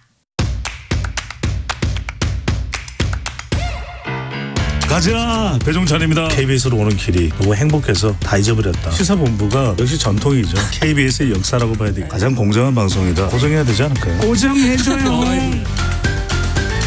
배종찬의 시사본부 평일 낮 12시 20분 매일 고정입니다. 일라디오도 고정. 화이팅. 진행은 서툴지만 내용은 알찹니다. 진실의 편에서, 정의의 편에서, 약자의 편에서 뉴스를 전합니다. 주진우 라이브와 함께 더 많이, 더 오래 웃었으면 좋겠습니다. 매일 오후 5시 5분 KBS 1라디오 주진우 라이브. 지금 시각은 8시 30분입니다.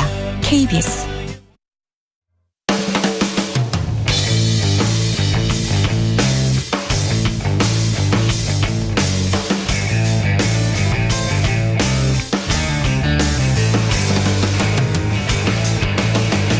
최경영의 최강 시사.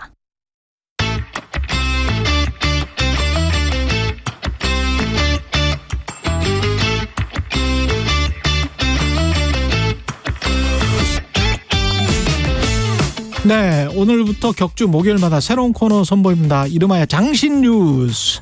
단신뉴스는 다르지 않습니다. 길고 깊이 있는 뉴스를 다루는 장신뉴스. 네, 장윤선 정치전문기자, 신인규 정당 바로서의국 대표, 장신커플 자리하셨습니다. 안녕하십니까? 네, 안녕하세요. 네, 안녕하세요. 예. 왜 인사를 주저주저 하십니까? 예. 저까지 포함해서 단신들이 모여서 이런 장신뉴스 이런 이야기 하니까 나중에 짤 돌 것 같은 불길한 예감이 드네. 예.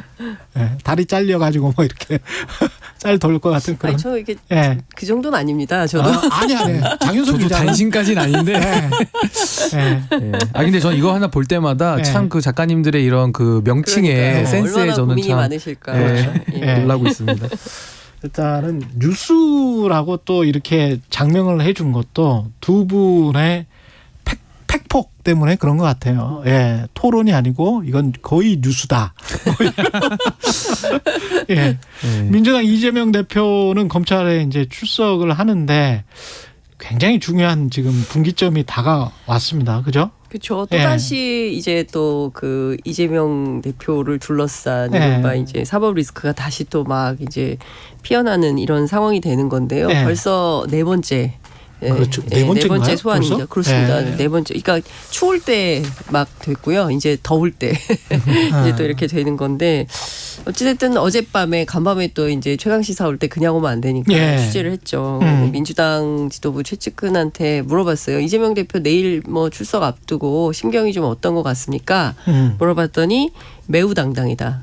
최측근은 매우 당당하다고 말했다. 보통이나 조금 당당 아니고 매우 당당이다. 이제 이렇게 그 얘기 좀 꼭 좀 해주세요. 뭐 이제 이렇게 얘기를 하던데, 여하튼 근데 또 이제 비명계 쪽에서는 최근에 많이 위축돼 있다. 이제 이렇게 서로 다른 이재명 대표가 위축돼 있다. 그러니까 서로 다른 그 평가가 나오고 있는데요. 뭐 오늘 출석하는 모습을 좀 지켜보면 될 것 같고요. 근데 어찌됐든 뭐 친명 비명 서로 너무 극단적 판단을 하고 있어서 가운데가 없어요. 아, 그래요? 네, 가운데가 없어서 어찌됐든 가도 큰 문제는 없을 것이다. 그리고 배임을 입증하기에는 반대 증거가 너무 많고 그리고 영장실질심사 혹여 간다 하더라도 기각될 거다. 뭐 이런 전망을 하고 있습니다. 그렇습니다. 그렇지만 이제 반대로 국민의 입장에서는 그 내부에서는 그런 판단을 한대요. 이재명 대표 이대로 쭉 총선까지 갔으면 좋겠다. 계속 흔들면서. 뭐 이런데 사실 용산은 꼭 그렇지만은 않더라. 용산은? 네, 원칙대로 해서 수사해서 보낸다. 뭐 이런 입장이더라라는 주장이 근데 너무 많은 그 여의도 정치권에 설왕설래가 있어서 예측하기가 상당히 어렵다. 이런 생각이 좀 듭니다. 정치공학적 주장이고 신인규 대표는 어떻게? 근데 저는 일단 기본적으로 이재명 대표 사건은 이게 사법의 정치화가 너무 심각하게 전 이미 진행이 됐다고 봐요. 그러니까 자정 기능을 잃을 정도로 돌이킬 수 없는 상황이 와버렸다. 이거는 원래 원래는 이재명 대표 전 혐의가 있어서 수사가 시작됐다라고 봅니다. 그럼에도 불구하고 이제 정치적인 고려들과 배경들이 너무 많이 개입이 되면서 이제는 이거 정치 수사화가 될 수밖에 없는 거고 메뚜기처럼 계속 뛰었어요. 대장동에서부터 시작하지 않았어요? 그렇죠. 예. 근데 그것은 사실은 국민의힘도 원했던 거지만 이재명 대표도 원했던 거거든요. 그러니까 두 쪽 진영이 다 이 정치화를 원하고 있다. 이걸 저는 배경에서 먼저 말씀드리겠고요.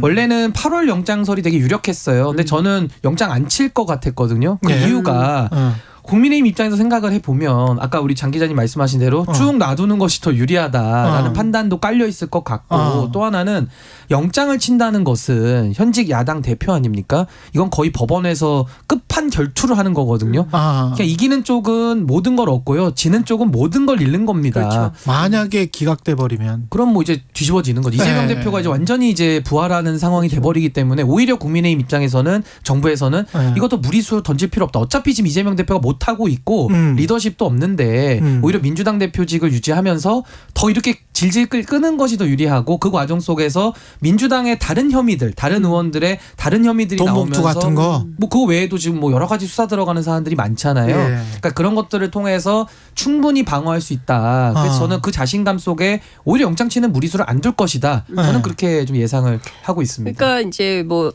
다양한 경로에 대해서 다양한 얘기들이 나오는데요. 그러니까 저의 얘기도 있어요. 근데 이제 무슨 얘기냐면 8월 말고 9월에 친다. 그러니까 8월에는 어찌됐든 한번 그 오늘 소환 조사를 하고 8월 말경에 이제 오늘은 백현동이고 조만간 이제 대북송금 사건으로 쌍방울 사건으로 한 번 더 부른다. 그리고 나서 정기국회가 시작되면 그때 칠 거다. 그럼 9월입니까? 그렇죠. 뭐 왜냐면 시기적으로 그렇게 되니까요. 이제 아마도 그렇게 될 거다. 그래서 실제에 이제 앞서 말씀하신 대로 이 사건의 본질은 어쨌든 그 이제 사법적 판단을 요구하는 그런 게 아니라 완전히 정치화돼 있어서 초반만 하더라도 뭔가 혐의가 있으니까 이재명 대표 불러서 소환하겠지. 그래도 대한민국 검찰이 아무것도 없이 사람 부르겠어. 이렇게 했다가 대장동 성남FC 변호사비 대납 그다음에 쌍방울 뭐 대북송금 이렇게 이러면서 계속 지난한 과정 속에서 막 본질을 잃게 되는 거예요. 그래서 처음에 뭐였지? 뭐 때문에 불렀지? 그래서 이게 혐의가 있다는 거야, 없다는 거야. 이거 완전히 정치적으로 가는 거 아니야? 라는 국민적 판단이 생기기 시작한 거예요. 이제 그러면서 사실은 검찰도 곤란해졌다. 이런 얘기를 민주당 안에서는 하고 있거든요. 그러니까 이 사건 어떻게 될지 아무도 모른다. 이런 얘기도 나옵니다. 근데 저는 매우 안타까운 이게 대한민국 현실이라고 보는 것이 저는 검찰이 그동안에 문재인 정부 때부터 이게 지금 나온 의혹 아닙니까? 그때는 오히려 눈치 보면서 수사를 안 했어요. 그러다가 이제는 정권 바뀌고는 수사를 하고 있는데 온갖 정치적 오해를 받으면서도 검찰이 계속 정치적인 그런 행보를 하고 있다라는 평가가 지배적이지 않습니까? 그렇다면 검찰은 양 정권에서 다 지금 정치적인 역할을 하고 있다라는 그 오명. 그러니까 저는 평범한 검사님들 지금 뭐 형사부나 이렇게 열심히 일하시는 분들에겐 참 죄송한 말씀입니다만은 이 대한민국 검찰이 정치의 한복판에 서 있다. 이 오명을 어떻게 씻을 것이냐는 이제 검찰의 저는 막중한 이제 숙제가 된 거 아니냐. 그래서 봅니다. 젊은 검사들이 이거 그만하고 싶다.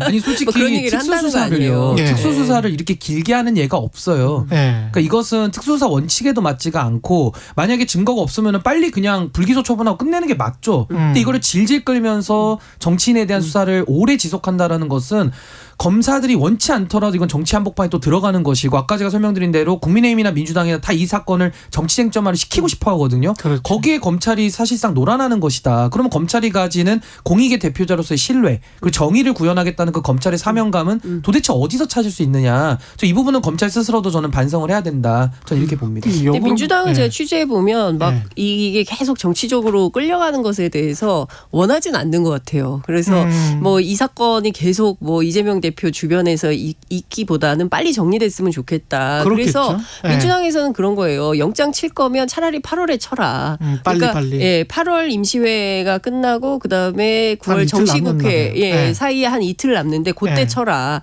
그러면 그냥 가면 되는 거 아니냐. 비회기가 되니까. 검찰은 절대 그렇게 안 하죠. 그러니까요. 그러니까 목적이 딴 데 있는 거 아니냐. 원치 않는다는 거 아닙니까? 그러니까 목적이 딴 데 있으니까 그런 거 아니냐. 그러니까 결국에는 이제 검찰의 정치화, 이 정치 검찰의 문제를 지속적으로 민주당은 지적을 하는 거죠. 사실은 최은순 씨 그 대통령 장모도 그렇고 주가 조작 의혹 사건도 그렇고 거기에 관해서는 상당히 검찰이 미온적이었다라는 것들이 많이 나왔잖아요. 박영수 특검도 수사 안 하다가 이제 최근에 구속이 된 거죠. 아니 그 아직도 그 50억 클럽 뭐 김수남 총장 아무도 다 수사에 권순일 대법관 다 수사를 안 하고 있고. 박영수도 계속 봐주는 것 같다가. 그러니까요. 국민들은 계속 그런 거는 보고는 있어요. 다 판단하고 있습니다. 그러니까 누구는 지금 세게 수사하고 누구는 봐주고 있고 제대로 압수수색 영장 예컨대 최수근 상병 문제만 하더라도 평소에 검찰 같으면 벌써 다 압수수색 들어가고 했어야 되는데 전혀 특히 공수처가 너무 안 움직인다. 이제 이런 비판도 나오는 거죠. 그러니까 대한민국 검찰, 경찰, 감사원 그리고 선관이라고 하는 이런 모든 기관들이 지금 정치적 중립의 의심을 강하게 받고 있기 때문에 전 이것이 대한민국의 전체적인 이 사회 시스템의 면에서는 상당히 이것은 아픈 부분이고 전 이 부분이 극복되지 않고서는 대한민국 정치도 연달아서 이게 정상화되기가 어렵거든요. 진짜 정말 중요한 말씀을 신 변호사님 하신 건데요. 저게 바로 신뢰도거든요. 그러니까 정부와 국가에 대한 신뢰도가 해체되거나 무너지고 있는 거예요. 안 믿어요. 뭐 저 또 무슨 정치적 목적이 있겠지. 사람들이 이렇게 생각하기 시작한 거거든요. 그리고 이게 좀 됐어요. 그러니까 뭐 해시태그로 각자 도생, 무정부 상태 이런 게 계속 도는 거거든요. 근데 이것에 대해서 별로 신경 쓰지 않는다는 겁니다. 중요한 거는 여론에 신경 쓰지 않는다. 10%로 지지율이 떨어지더라도 개혁은 하겠다. 그런데 정말 하겠다고 했던 개혁 의제가 노동개혁, 뭐 교육개혁, 노동, 교육, 연금 이거 하나도 손을 못 대고 있어요. 그러니까 본질적인 개혁 이슈는 하나도 다루지 못하면서 비본질적인 이슈들에 대해서 계속 정치만 하고 있는. 그러니까 정쟁의 도구로 쓰는데 그러니까 내년 4월 총선까지 이 분위기 계속된다. 여기에 우리의 불행이 있는 총선 겁니다. 총선 이후에는 정상화가 될까요? 전 그것도 잘 모르겠고 사실 그것도 이게 사실 걱정입니다. 검찰이 다 세금으로 운영되는 기관이잖아요. 다 공무원들인데 국민 전체를 위해서 일하지 않고 어느 특정 정파를 위해서 일한다라는 시각을 늘 지금 자초하고 있기 때문에 이미 이제 특검이 일상화되고 있어요. 무슨 얘기만 나오면 이제 다 특검 얘기하거든요. 근데 검찰을 안 믿으니까 특검하자는 그 주장 자체가 무리한 건 맞는데 저도 요즘 특검 그러면 좀 수긍이 돼요. 저도 이거 특검 가야 되겠구나 이 생각이 들어요. 그러니까 참 이게 대한민국 전체적인 시스템이 무너졌다는 반증이고 이게 특검이 일상화되는 것은 바람직하지 않죠. 그러니까 신 변호사님은 사실 진보 정치인이 아니잖아요. 보수 정치인이다. 보수 정당이고 보수 정치인인데 한 번도 당적을 바꿔본 적이 없습니다. 근데 이제 굉장히 위험하다고 판단하니까 이제 저런 말씀을 하시는 거죠. 그렇죠. 보수라는 그 말이 좋은 의미의 보수가 굉장히 많은데 그래서 이제 걱정을 하는 거겠죠. 전반적으로. 보수의 담론이 오염되고 있어요. 그렇죠. 저는 그런 측면에서는 진정한 보수주의자들이 기자회견이라도 해야 된다. 그러니까 보수라는 게 사회를 건강하게 유지하고 발전시키고 맞습니다. 점진적으로 개혁하자라는 게 보수인데 그러니까 지키자는 건데 우리가 지켜야 될 전통적인 거나 헌법 체계나 이 시스템들이 지금 다 무너지는데 보수 정권이 일조한다라는 것은 전 이거 매우 바람직하지 못하고 맞지도 않는다. 맞습니다. 그런 의미에서 이동관 후보자 같은 경우에 왜냐하면 이제 보수주의자의 핵심이 자유 언론이거든. 맞아요. 보수주의자의 핵심은 자본의 자유와 말의 자유예요. 경쟁, 표현의 자유. 그렇죠. 근데 이제 지금 현재 지형을 어떤 사람이 와서 완전히 뒤바꿔 놓고 싶다라는 그 의도가 많이 보이는 지금 후보자이기 때문에 이걸 어떻게 봐야 될지 모르겠어요. 그러니까 정말 근데 저는 이런 생각도 들어요. 사실 지금까지 지난 몇 달간 지적되고 나온 여러 가지 과거 이명박 정부 시절의 문건들, 그렇죠. 아들 학폭, 그다음에 딸들 재산 문제, 배우자 인사청탁 문제, 그리고 본인이 이제 있었던 그 청와대 그 홍보수석실에서 벌어졌던 수많은 그 언론 장악 문건들, 우혹 문건들, 이런 등등에 대해서 사실 국민들로서는 도무지 납득할 수 없는 수준이에요. 벌써 이 정도면 이분은 안 되겠다. 이런 판단을 정권 내부에서 해줘야 되는 거거든요. 그런데 뭐가 문제야? 학폭 문제는 사실이 아니야라고 주장을 하는데 어제 이제 문화방송 보도를 통해서도 교사가 나섰어요. 저는 굉장히 가슴 아픈 대목으로 보는데 이런 얘기를 했습니다. 우리는 장시간의 경험으로 축적된 학생 관찰 전문가다. 이제 교사를 이제 자기 자신, 그러니까 언론에 처음 이제 인터뷰하신 분인데 두려움도 보고 절망도 보고 용기와 의지도 본다. 뭐 이러면서 쭉 얘기를 하는데요. 중요한 포인트는 최근 상황을 봤을 때 당시 아이들, 그러니까 이때 이동관 후보자 아들이 고1이었고 이 피해 학생들도 고1 같은 동급생들이었습니다. 2011년도에. 당시 아이들의 아픔과 절망에 공감했던 자신들의 취지가 무색해지는 게 너무 힘들었다. 그래서 이제 인터뷰를 나서게 됐다. 이제 이런 얘기를 하는데요. 그때 화해한 게 아니다. 이동관 수석은 그때 애들이 다 화해하고 문제 없다. 이제 이런 주장을 했는데 실제로 그렇지 않다라는 얘기를 하고 있는 겁니다. 그리고 그때도 지금도 어른들이 그리고 학교가 교사들이 이 피해 학생들을 지켜주지 못했어요. 그때 쓴 아이들의 그 진술서를 보면 이게 제대로 되겠냐, 이 처리가 제대로 되겠냐라는 의문을 고등학교 1학년 학생들이 품고 있습니다. 그러니까, 그래요? 예, 그러니까 핵심이 뭐냐면 아빠가 청와대니까? 그렇죠. 쟤네 아빠 청와대 홍보수석이야, 실세야. 김송유 이사장한테 전화해서 사실관계 확인하는 수준이었잖아요. 그렇죠. 당시에. 물론 그 아이들이 그때는 몰랐겠지만. 그러니까 이런 방식으로 권력이 있고 돈 좀 있는 집안의 아이들은 그래도 드라마 속 연진이는 어찌됐든 구속이 돼요. 드라마니까.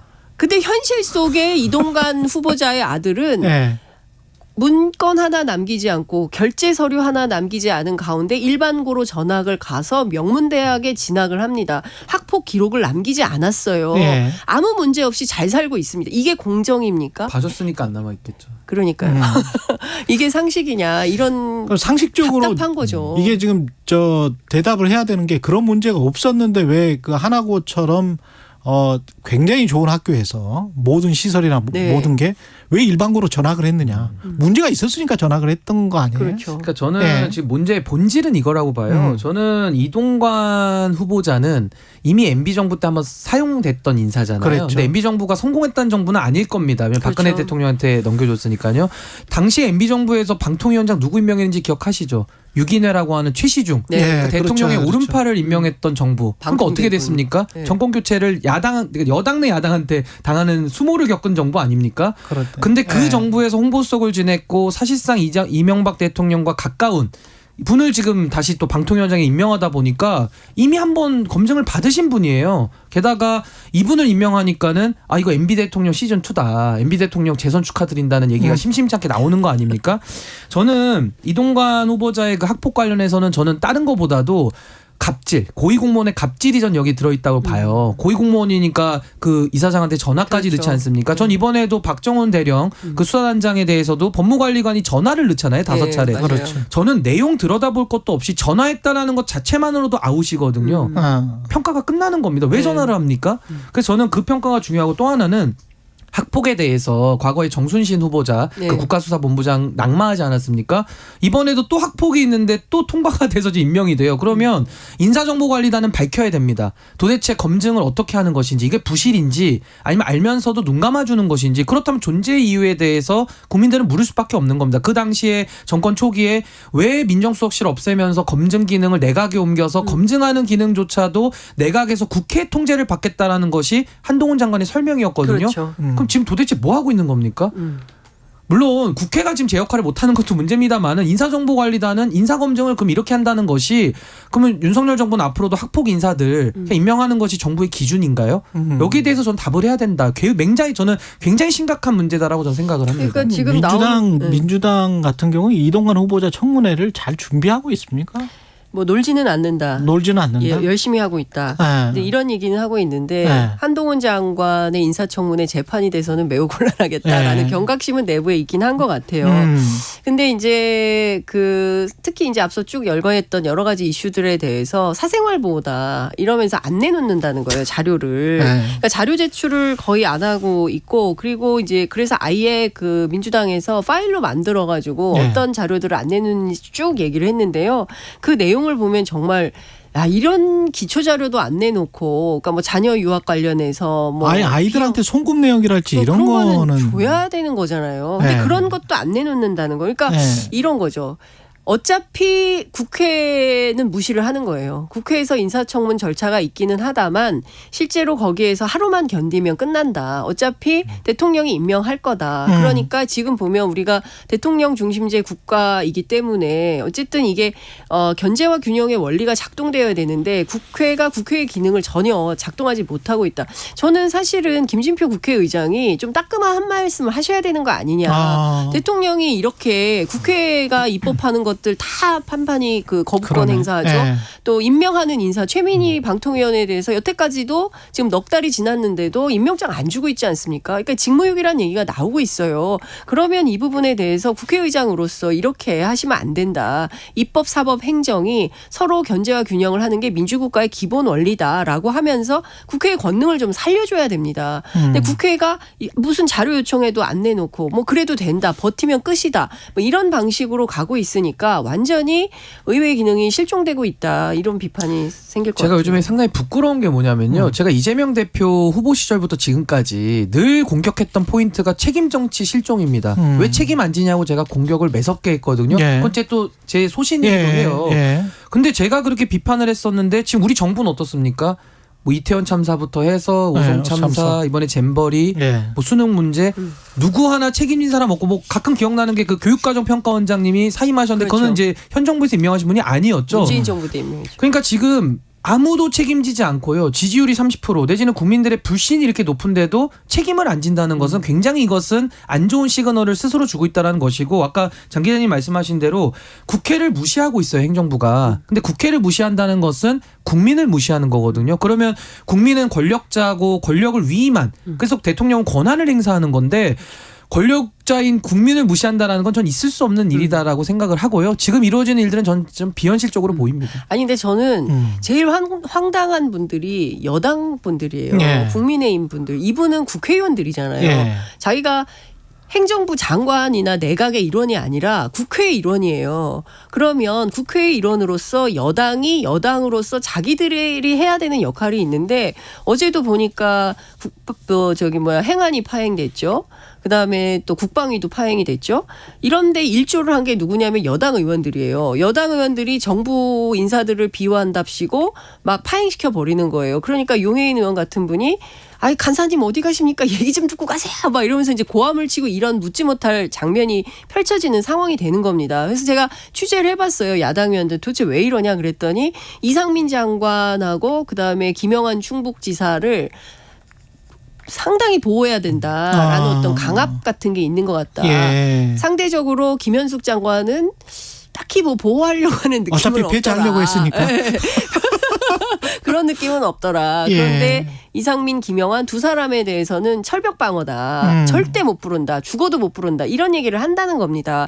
자, 그러면 여당의 역할이라는 게 국회 안에서 국민의 대표 아닙니까? 그렇죠. 아니 지역구에서 국민을 대신해서 국회에 가 있는 분들이에요. 그러면 국회 안에서 그러면 내가 여당으로서 어떤 역할을 할 건지 아니, 최소한의 직업윤리, 최소한의 자기 직분에 맞는 역할을 해야 되는 거지. 완전히 무슨 용산 출장소 요원들처럼 그렇게 행동하면 이게 맞습니까? 근데 만약에 뭐 대통령실이나 뭐 국민의힘의 의도가 진짜 뭐 공영방송에 장악에 있다면 설사 그렇게 해서 이동관 후보가 방통위원장이 돼서 공영방송을 장악한다고 쳐요. 만약에 의도가 진짜 그런 것이라면. 근데 그게 저는 총선에 국민의힘에 도움이 될까 그런 생각도 들어요. 왜냐하면 유권자를 너무 무시하는 거 아닌가? 뭐 한 4, 5, 6개월 정도밖에 안 남았을 텐데 그때 그 시점으로 보면 이 모든 상황을 이렇게 쭉 보고 있는 중도 유권자들이랄지 이런 사람들이 야 이게 제대로 진행되고 있는 민주주의인가에 관해서 어떻게 판단을 할까? 공학적으로는 어떻게 보세요? 이게 정치적으로는 저는 별 효과가 없어요. 오히려 반작용이 있을 것 같다는 이게 저는 생각. 적대적 공생관계의 피해라고 보는데요. 선거라는 것이 늘 이기기 위해 하는 것이고 이기려면 중도 확장을 해서 이기는 게 전통적인 방식이었어요. 그렇지, 그래서 그렇지. 과거에는 정치권이 늘 멋대로 하다가 선거 앞두고는 국민 눈치를 보는 거든요. 맨날 중도 이야기 했잖아. 맞아요. 그렇죠. 그리고 뭐 무릎도 꿇기도 하고 막 이런 거 했었는데 지금은 이제 그런 거 없는 것 같습니다. 오히려 자기 지지층 코어만 딱 틀어지고요. 오히려 상대방을 분열시키는 겁니다. 그러니까 국민을 더 분열시켜서 오히려 그 지지도를 깎아먹어가지고 소선거구제 하에서 다수 득표만 하면 되니까 그냥 표만 얻으면 된다. 당선되면 끝이다. 그리고 또 이제 권력자의 눈치만 또 보겠죠. 그래서 저는요. 국회의원이 국민의 대표자고 우리가 사법부는 선출하지 않지 않습니까? 그렇다면 대통령도 선출하고 국회의원도 다 선출하는 거예요. 국민들이 직접. 그러면 대통령하고 같은 위치거든요. 그 동등한 위치에서 대통령을 견제하고 감시하고 여당이면은 때로는 협조하더라도 잘못됐을 때는 잘못됐다고 얘기를 해야 되는데 지금 정치는 그게 완전히 무너졌죠. 오히려 자기 공천 하나 받으려고 공천권자 내지는 대통령실만 바라보고 있으니 저는 국회의원 자격이 없다. 저는 이렇게 봅니다. 그러니까 완전히 옛날에 총재 시절로 돌아간 거예요. 그러니까 그 국민의힘 여당 취재를 해보면 용산의 눈치를 보기 때문에 아무 말도 안 한다. 그래서 제가 최근에 물어봤어요. 그랬더니 어떤 그 여당 의원이 이런 얘기를 하더라고요. 저희 의원 단톡방 있는데요. 거기에 아무 얘기가 없어요. 수고하십니다. 고맙습니다. 감사합니다. 절이네요. 저 무건수행 절이네요. 저는 그분들한테 한 말씀 꼭 드리고 싶은 게 아니 그렇게 해서 당선되겠죠. 근데 당선되면 뭐 합니까? 국가와 민족과 나라를 위해서 무슨 득이 됩니까? 아니, 그런 거에 별로 생각이 없고 자기. 그러니까 그러려면 공적인 자리에 가시면 안 되죠. 네. 근데 그런 분들이 훨씬 많아졌어요. 그러니까 그래도 예전에는 그 국민의힘도 마찬가지고 민주당도 마찬가지고 본인의 열정, 뜻대로. 그렇죠. 그 열정을 가지고 정치를 하는 분들이 있었는데 최근엔 보면은 그 직업인 생활 정치인 생계형 정치인 이런 분들이 많아져가지고 실제로 국민들의 눈높이보다는 일단 자기 살 길을 먼저 개척하는 이런 분들이 많아진 제가 정당 바로 세우기를 하고 있잖아요. 지금 문제점의 핵심이 제도도 제도지만 정당을 바꾸지 않으면요. 그 나라 정치가 제대로 될 수가 없습니다. 왜냐하면 결국 사람이 들어가기 때문에 사람을 배출하는 기관이 정당이거든요. 그리고 헌법기관이에요. 그러니까 정당을 제대로 바꿔서 공적 사명감 정말 국민들을 위해서 일할 수 있는 분들이 들어가는 구조가 돼야 전 정치가 바뀌는 시작점이 될 것이다. 저는 그렇게 봅니다. 바뀌겠어요? 정당을 제가 바로 세우고 있는데 바로 세운다고 하는데 그렇게 힘이 푹 빠집니다. 잘 되도록 하겠습니다.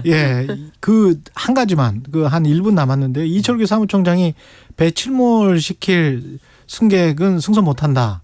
이거는 누구 겨냥한 겁니까?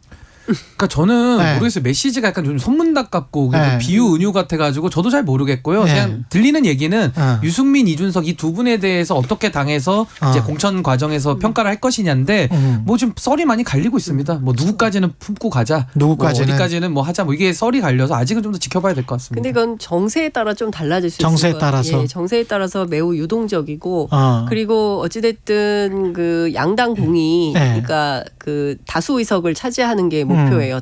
다 최소한 과반 이상은 해야 된다라는 게 서로 절체절명의 과제이기 때문에 지금은 알 수 없고 지금은 줄 서라 입단속하겠다 이런 걸로 이제 인식을 해야 될 것 같고요. 쓸데없는 소리 해서 괜히 분란 일으키지 마라 이제 이런 신호고 핵심은 이제 총선이 다가갈수록 그것은 강도가 세지겠죠.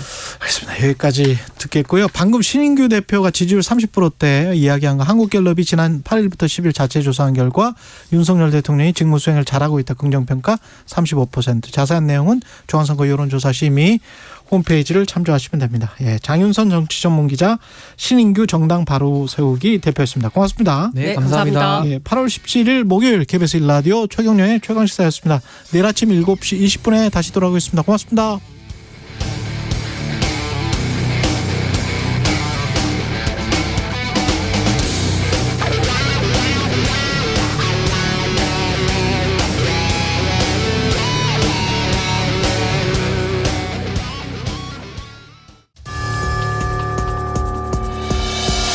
해마다 여름철이면 장마와 집중호우 등으로 많은 피해가 발생합니다.